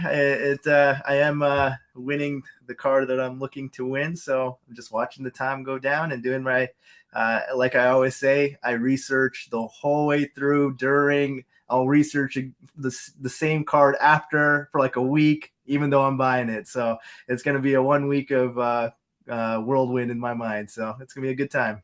All right, good. And go ahead, Adam. I was going to say, the question that I was going to ask earlier, now we're back to this moment. And I'll make it real quick because I know you're bidding on other stuff, but is part of what you're doing here, Karn, is part of it that cash management thing, that cash flow management? Because in some cases, these are really expensive cards. Are you thinking about what you're going to have to sell to acquire some of the cards that you're maybe going to win tonight? Yeah, for sure. And I always want to, I'm very conservative when I come to what I can purchase. So I always say you have to be sure that, okay, if you have a card worth $70,000, for example, or even $10,000, I always cut it in half. Like, I don't know what's going to happen, right? So I always cut it in half, and that's what I put in my mind. So I don't feel like there's a chance that I'm going to kind of get blindsided about how much value I'll get out of my cards. And I'll also take losses on some cards, considering, the card that I'm getting and the type of discount that I feel I'm getting it at. Maybe I spent a large dollar amount on a certain card, and maybe I'll take a 20%, 30, even 40% loss on it because the card I'm interested in has dropped like in like 80%, in some cases, right? So those are the type of things I'm doing. I'm making a list. I'm making sure, the cards that I want to send in maybe in the next auction or in the weekly auction, and just figure out what my financial landscape is in the most conservative manner possible. And being Canadian, we also have to deal with a little bit of conversion rates. So at the conversions, what it is today, what people are predicting it to be tomorrow, because sometimes even a 1% change is a couple of $1,000s. So yeah, just trying to even ask friends, do you have any USD in their bank that they can wire to me or wire directly? So yeah, things like that. Interesting I love stuff, for sure. All right. Well, listen, we had a comment here, right here. Sports cards. Great name for an account, by the way. Says, dang, the Luca Bird dual logo man is like 50K over what it sold for a few months ago. Big increase in a down market. He's talking about this card right here. It's at $120,000, which is actually 144 after the buyer's premium. So, 150K if we're rounding to the nearest 50, and it's not that much of a stretch. It's an awesome card. I mean, Larry Bird is often overlooked, I think, in the hobby, as is Magic Johnson, compared to Michael Jordan, LeBron James. I mean, if there was no Michael Jordan, who would be in the conversation against LeBron James's greatest of all time? It might be these two guys right here. Never mind Will Chamberlain and Bill Russell and those guys, like from the vintage end of things, but it might be Larry and Magic. And I think this is an amazing card for the importance of it. So that's interesting. I also want to point out that we're on the first page of the auction. Each page has 24 cards. This card right here, so 21 of the 24 cards with buyer's premium are now at over $100,000 total. That's 21 cards tonight selling at least over 100 grand. And this one right here at that says 80. Oh, this one's gotten a bid. So this one is as well now. These are just out of order because we haven't refreshed, but the Jordan is also over 100,000. So 22 of these 24 cards are over $100,000. And there might be something on page 2 or 3 that's bumped up as well. I'm not sure, but that's pretty healthy as far as I'm concerned. Adam, what does that metric or stat mean to you, if anything? So the thing that I think that was Sports Cards mentioned on this Luca Bird, sold previously, I believe, at another auction house for around, I think if it was for 80 or for 90,000. So to see it at 144 is really significant, but I think it speaks to what people are valuing in today's market, right? They're valuing, as another person posted, the really significant cards that are also very rare. I'm going to give, I think that Larry Bird Luca card, I think that's the best Larry Bird Panini era card, which makes me sad because I actually think I have the second best Larry Bird Panini era card in my collection. But I think this is it. This is the best Larry Bird card made in the last 15, 20 years. And then probably if you go back to Exquisite, I don't know if there's anything nicer than this. Maybe there's a dual Larry Magic dual logo man auto, and that's probably a better card than this. But yeah, I think to go back to your question, Jeremy, we're still seeing some really healthy prices in a down market as people prioritize what kind of cards they want to have in their collection. Yeah, you just said that the Larry Magic would be maybe a better card. I kind of wonder about that. There's many more Larry Magic cards out there than there are Larry anybody else, probably. I say that with a probably about 100%. Right. I'm probably right on that. You're right. This card, though, is special because you have two different generations here represented. You've got basically one of the best of his time in Larry Bird, and then another one of the best of his time in Luca. I mean, Luca might be the best player in the league right now.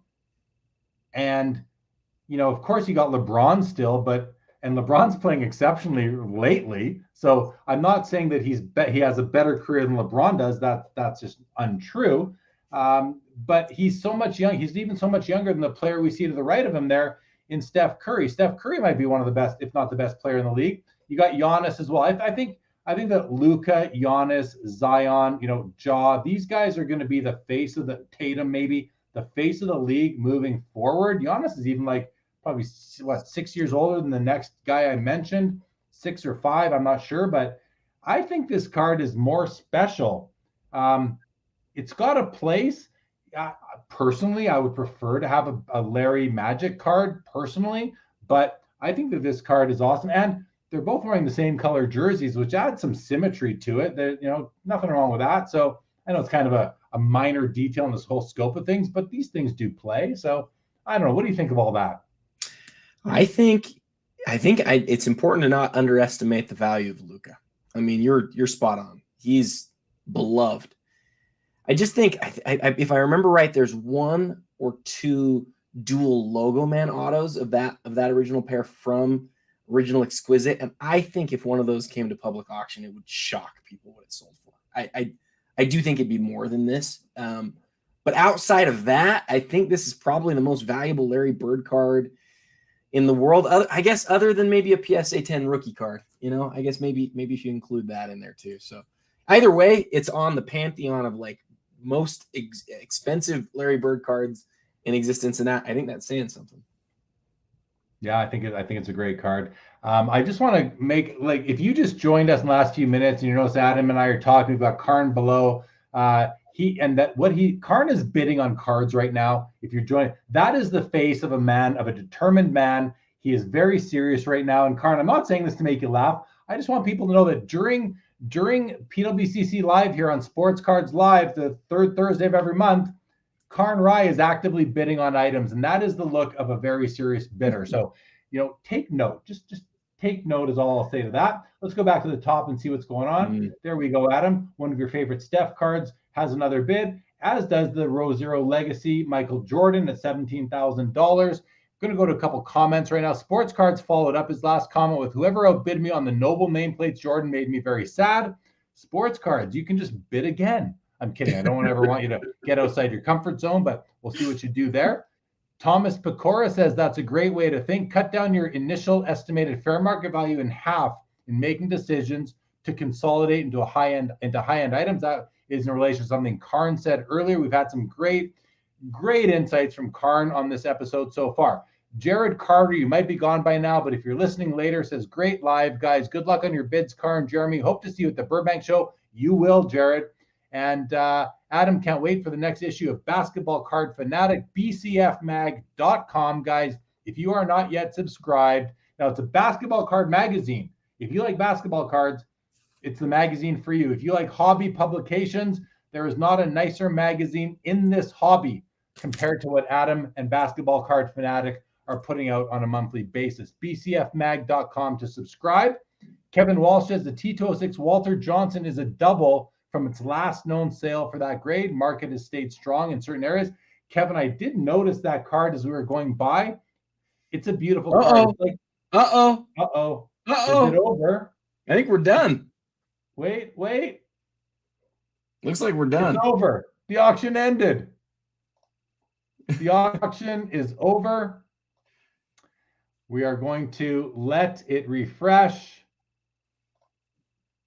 And now what you will notice, everybody, let me just say to everybody, what you will notice now, as soon as the auction ends, it tells you what the item sold for. So including buyer's premium, here we have it. The Jordan auto jersey did $840,000. The Brady Contenders Champion ticket did $600,000.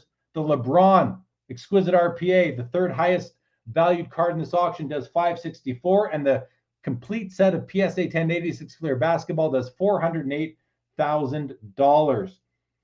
Impressive stuff, huh? Karn, it's over. How are you? Is there anything you can tell us now that it's done? I won the card that I was going after. I'm not going to share it actually, so I'm actually going to keep this one in the vault, and hopefully I don't get convinced to share it ever again, and it'll be a little secret of mine. Okay. Can we take guesses? No. Okay, fair enough. My tell is very easy. I smile at everything. So okay, no, fair. I appreciate you sharing, and hey, man, totally respect your privacy. And this is a lot of money at stake here, so I think that's totally fair. Wait, can I? You only win one card. Can I ask real quick? Karn, can you tell us whether it was on the first page or not? Can we just ask that? I would say it was in the first 75 items. I'll bring Okay. it down to that. Okay, good enough. Good enough. And was it only one item that you won tonight, Karn? Yeah, just one. Just one. All right. Adam, let me run through the rest of the comments that have come through. There's not many, and then let's go to some sort of postmortem discussion here. Pecora says some big money here. Sean, good to see you, buddy. Says, what did the 33 yellow Ruth end at the PSA 4? Let's find out soon. I'm not sure. Spinatron, always good to see you in the chat, and Spinatron was a guest on this show about a year and a half ago, maybe. Dr. Copernicus wants to know, are all these patches game worn in this auction? I'd have to think probably not all of them. No. Just to get a simple response. Gem Mint in the house. What's going on, Jason? Good to see you. Yo. And Tom says those are impressive numbers. They most certainly are impressive numbers. So let's scroll through here. And Adam, if anything catch your eye in these 8 here? I mean, I love that the rubies did 198, beautiful card. I do want to get to the Babe Ruth for Sean, and I'm curious on that one too. Anything here strike you at all? Scroll down just a little bit. I want to see what the Jabbar sold for. 180. 180. So the Jabbar was really interesting to me because that's a critically important card. Being a PSA 10, easily the least the lowest population of any card from the 86 set. We didn't really talk about it tonight, but I was worried about it because earlier today it was sitting at 30 grand, and it was just, I mean, that was really low. So it's good to see that it rallied quite a bit. That's good. The Giannis Gold Prism rookie does $156,000. The Steph Topps Chrome Refractor Gold does $138,000. I mean, good dollars. There's the LeBron Logo Man does $108,000. Actually, I just want to take a moment here, everybody, and just kind of make sure that I want to resort this by highest price just to make sure we are in order. So this might take a second for the system to apply that as we are live streaming and pushing a bunch of data through the interwebs here. So let's see. All right, the top 4 don't change. The next 4 don't change. I don't see any change here. So it seems to be in order. Luca and TRPA does 120. There's the Mbappe does 120,000 for the gold prism. All right, let's keep on. Let's go to page 2. And I mean, last time we saw the Babe Ruth was, I think, at 23,000. Sean, if you're still there. Mitch, thank you so much. Enjoyed listening. Not active in the chat, but a great listen. Well, just glad you're there, buddy. Always nice to know that you're there in the background.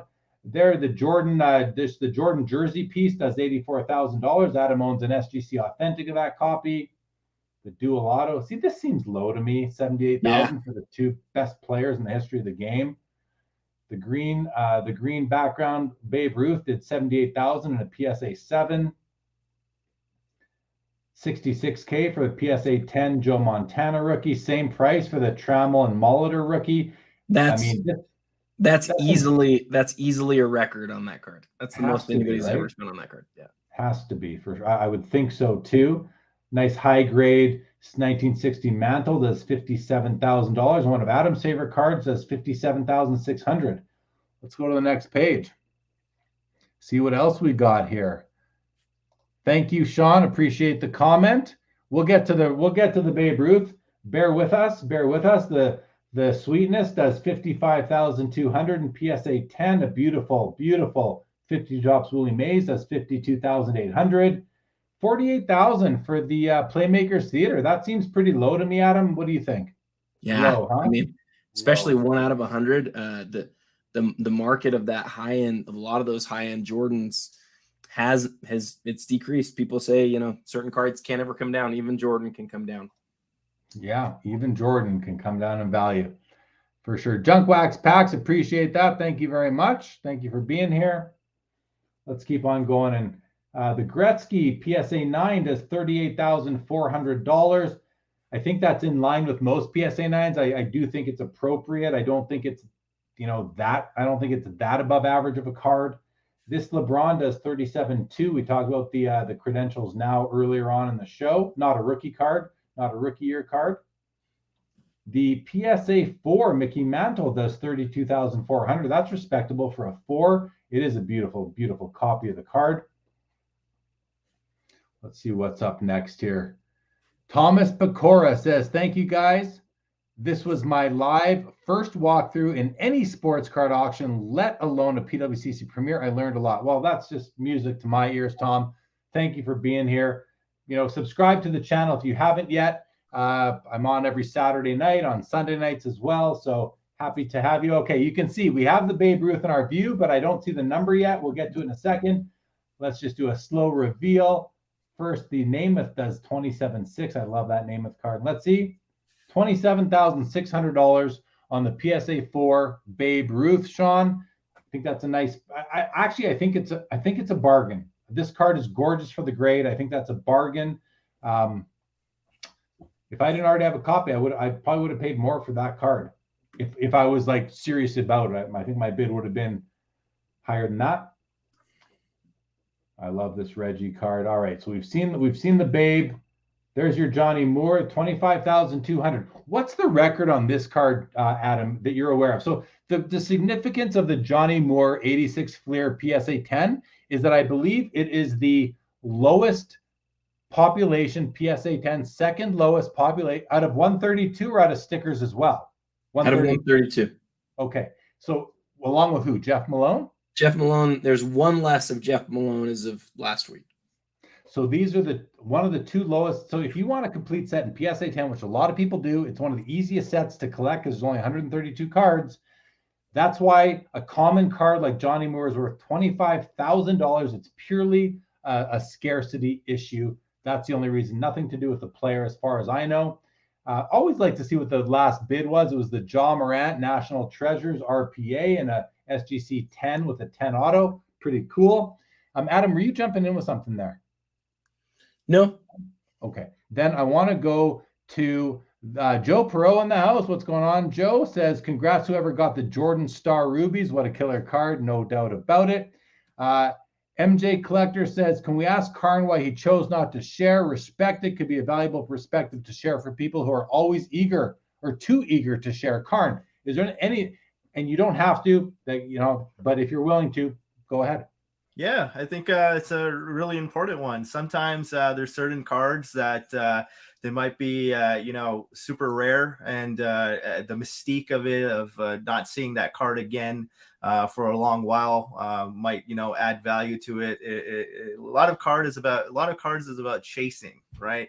And the collector likes to chase, the buyer likes to chase, and sometimes not seeing something for a while is kind of the best way to just cherish your own card on your own in private. There's cards to show publicly, and there's some cards that you just don't want to show anyone. And I think that's how I operate. I show a lot on my Instagram, but there's cards that I don't show either. So I think it's just a fine balance of trying to figure out what advantage you have from showing the card off or not. If it's something that everyone sees all the time, why not? But if it's something that's cool and rare, put it away and don't talk about it.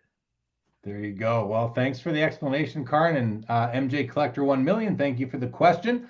Bob's Big Boy says, just think at the next Premier Auction, LeBron might be the NBA all-time scoring leader. That's actually really cool to think about. Thanks for calling that one out, Bob. Appreciate that. I think that's really cool. Stick with Sam says, why is the 52 mantle more sought after than his 51? It's a great question. And I think it's simply based on, well, there's two things that come to mind. One, the aesthetic. You got the portrait presentation, the vertically laid out card. It's gorgeous. I mean, it might be one of the most eye appealing card out there in terms of just the look of it and his, it's Mickey Mantle. It's his, I don't know. It's such a beautiful, beautiful card.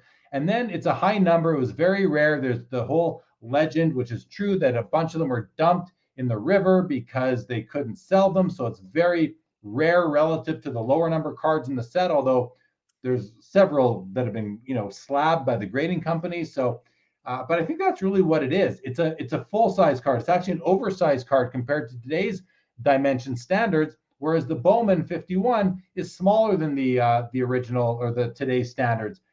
I personally think it's the 51 is as important. So, but that's just me. And but there you go. I think that's it. Adam, do you have anything to add to that at all from your perspective? No, I think you're spot on as usual. Thank you, Mike. Appreciate the comment. Thank you for being here. Joe Sakic says, I agree with Karn. I like to keep some cards private. There's a couple I've never shown.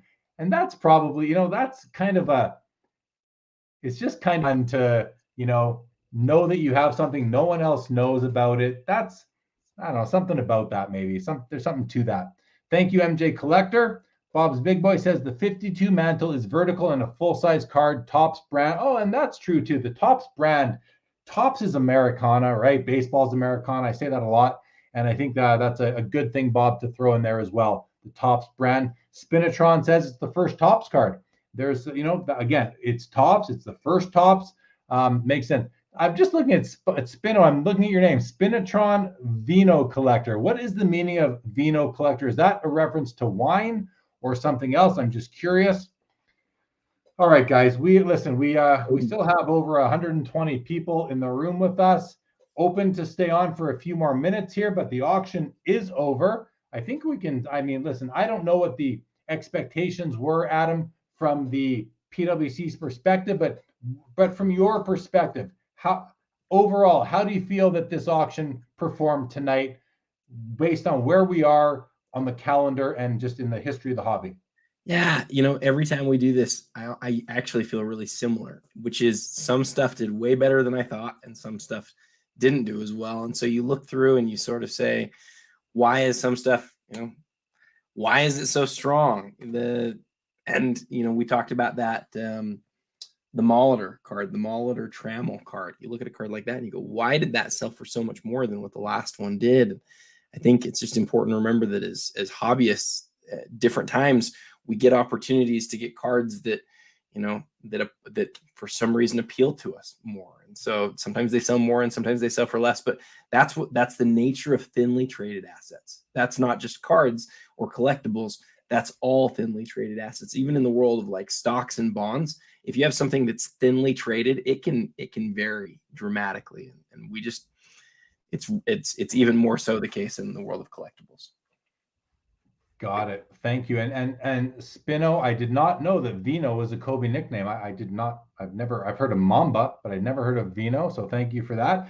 Mike asked, what did the Wilt auto go for? I just found it here. It sold for $16,800. Adam, how do you feel about that price on the Wilt auto? I feel like it's a great deal. Yeah. Okay. I feel like it's low. Am I wrong? Like you're saying it's a great deal. Someone got a good deal on it? I don't know. Wilt just, I think that in general, those Wilt autographs, again, totally biased. But like, I think in general, they sell for way less than they ought to. But I think that's pretty well in line with what they've sold for in the past. Wayne, I want to thank you for your all caps comment. When you in all caps, I really think that you mean what you're saying. So he says, great show, front to back. Love your perspective, Karn. Thank you, Wayne. Thank you for joining us tonight. Thank you for the comment. Thanks for shouting out Karn. Very nice. Bob's Big Boy says the LeBron logo man is a great piece. We did spend some time talking about that tonight. So nice to hear that you enjoyed that card. All right, guys. Well, listen, I think we can. Adam, is there anything else you'd like to mention? I'm just gonna bring up Mike's comment here. That's a great deal on that. Wilt thought it would be more. I kind of thought it would be more too. If you guys haven't noticed on the ticker, upcoming shows on this channel, January 21st. That's this Saturday, 2 days from now. Becca Davis will be joining me on the screen. She'll be joining us on the show. Be sure to check in. Becca Davis is she's got a really cool story. But let me just tell you, she is in the hobby. She is immersed in the hobby. And we're going to hear her story, why she's in the hobby, what she's doing in it, how she kind of finds her way through it. It's going to be a really, and she's a woman of the hobby. I'm always, we are a male dominated hobby. Let's hear from a female who's very active and is not really in a corporate position at this point in time. So let's hear from Becca. Let's hear from Becca. That'll be this Saturday. The next Saturday, Sasha Parfanoff, Sasha P Cards on Instagram. He's been in the chat tonight. He's our guest the Saturday after. And then February 4th, Cousins, Oz and Tony from the Cousins podcast. I was on their show about a month and a half ago. Great guys. We're going to hear about their collecting origin story, what they collect and their content, all this, how they see the hobby. That'll be a fun episode. And then the weekend after that, guys, I will be at the Burbank show, February 11th. No show that weekend. Let's go to some final comments now. Final comments from the chat, guys. Get them in. We're going to end this really soon. Karn, why don't we go to you? Get some final comments from you, and then we'll let you go because I know you've got stuff to do. Yeah, I think I'm just like scrolling through the end prices here, and I think exactly what Adam says. There's some cards that kind of are doing pretty well. I'm kind of surprised that the Jordan game jersey didn't hit that $1 million mark, because it is quite literally considered the Jordan Grail for so many Jordan collectors, and you don't see that card at all. I think there's only been one other copy that's sold in the last like 3-4 years, and that one did over $1 million. So yeah, the Curry RPA, another copy, worst patch, but did in the vicinity of what it's been doing recently. The Curry Gold Refractor did better than the last 2 copies. So you're starting to see like that. It's no longer every auction you're seeing at 90% of the cards go down in value. You're starting to see it. It's more of a pick and choose market now, where there's cards that are holding value or gaining traction from the last month's auctions, but there's some other cards that are not doing well. So I think that's a nice little feel to what's going on in the market right now. It might be a good time to do your due diligence and figure out what cards to buy the next auction, because it happens every month, and it's just as exciting next month as it is this month. So can't wait for the next one. Well said, man. Well, and I just want to highlight the 2 steps that you mentioned, the RPA and the gold chrome refractor, 204,000 on the RPA and 138. So RPA rookie patch auto, and 138 on the card out of 50, which I do love this card. It's one of those cards that at first I was like, there's no logos on it. It grows on you. It really does. The parallels, but this card, it grows on you, right? Like, look at him. He looks so young there, just like LeBron does on the logo card, the logo man card. Yeah, great cards, and great values compared to what's gone on in the past. Adam, before we go to final comments for you, I'm going to read some of the comments from here. So Spino does say that probably in the 9 auto put off some guys on the Chamberlain. That's probably true. It's unfortunate. I don't like this grading autos. Like it devalues cards, I think. I think right now we're seeing where you get a PSA 1010, it overvalues them, but where you don't get that 10 auto, it undervalues them a lot of times. I'm not a fan. That's just me. Dr. Copernicus, thanks for the fun night, gents. This was fun. Thank you for being here, Doctor. Good to see you. Kevin says, can you cover a weekly auction at some point so we can learn about some hockey cards? I love that request, Kevin. And my answer is, yeah, why not? Like, we'll do one of those at some point. Also, keep on top of my Instagram. Once a week now, I'm actually picking out a card or cards from the weekly, and I'm doing a reel. Adam knows, because I always say, Adam, what do you like? Look at my reel. I'm getting into video editing now, just on my phone, and it's fun. I mean, I had to take my kid to the doctor today, and I was video editing while I was waiting. Like you just do what you got to do, right?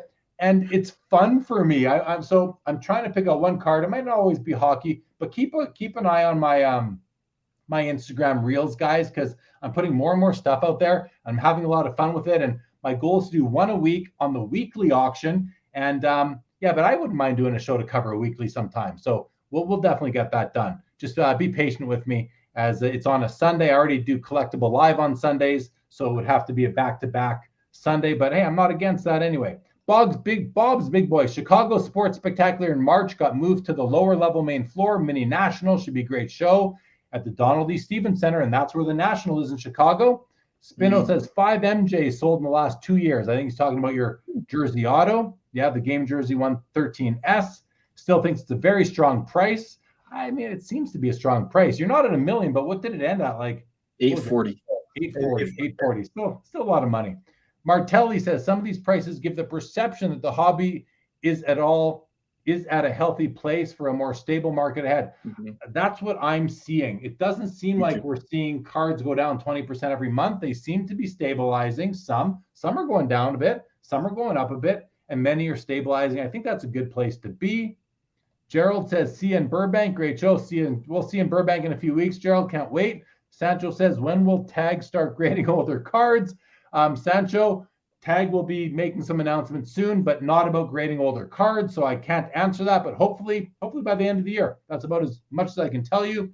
Gerald says we'll also be in Atlanta for Culture Collision and, of course, Chicago in March. I won't be at either of those, Gerald, but you have fun, and I can't wait to hear how those shows go. All right. Thank you, everybody, for joining us. This was a ton of fun tonight. I think I had a great time. The time goes by so fast. We're at the 3-hour and 14-minute mark. These shows go for a long time. Feels like about 45 minutes. Karn, thank you so much for joining us again. I think this is the third month in a row. And hey, we're likely to invite you back again next month. So thank you so much for being here. Adam, as always, thank you for all your insights and commentary, and you're just a great co-host, great partner for me on the show, and takes a lot of pressure off me when you can carry things and talk about them. And I really enjoyed how we went through all the items tonight. Every item in this auction got some time on this show, and I'm proud of that. And to the chat, you guys were awesome. As always, thank you so much for joining us. And Adam, go ahead, please. I just want to say one last thing, which is to the people who are left in the show. I can't explain why, but my guess is that the next time we do the show, it will be the most fun we've had so far. That's my tease. Karn gets to tease that he won a big card, and he's not going to tell us which. I'm going to just tease that the February premiere show is going to be crazy. And so for those of you who are still in the chat, get excited for it because it's going to be awesome. All right. Well, that's exciting to see what we'll see if you just know some of the lots that are going to be the auction, so you know that it's going to be heavily populated with amazing cards, or something that is completely different. Thinking outside the box. I don't know. We will see. I'm excited. I'm always excited for the next episode. We will do that for sure. Vintage Card Collector, thank you so much. Teapot in the house. What's going on, Teapot? Always good to see you. Thanks for being here.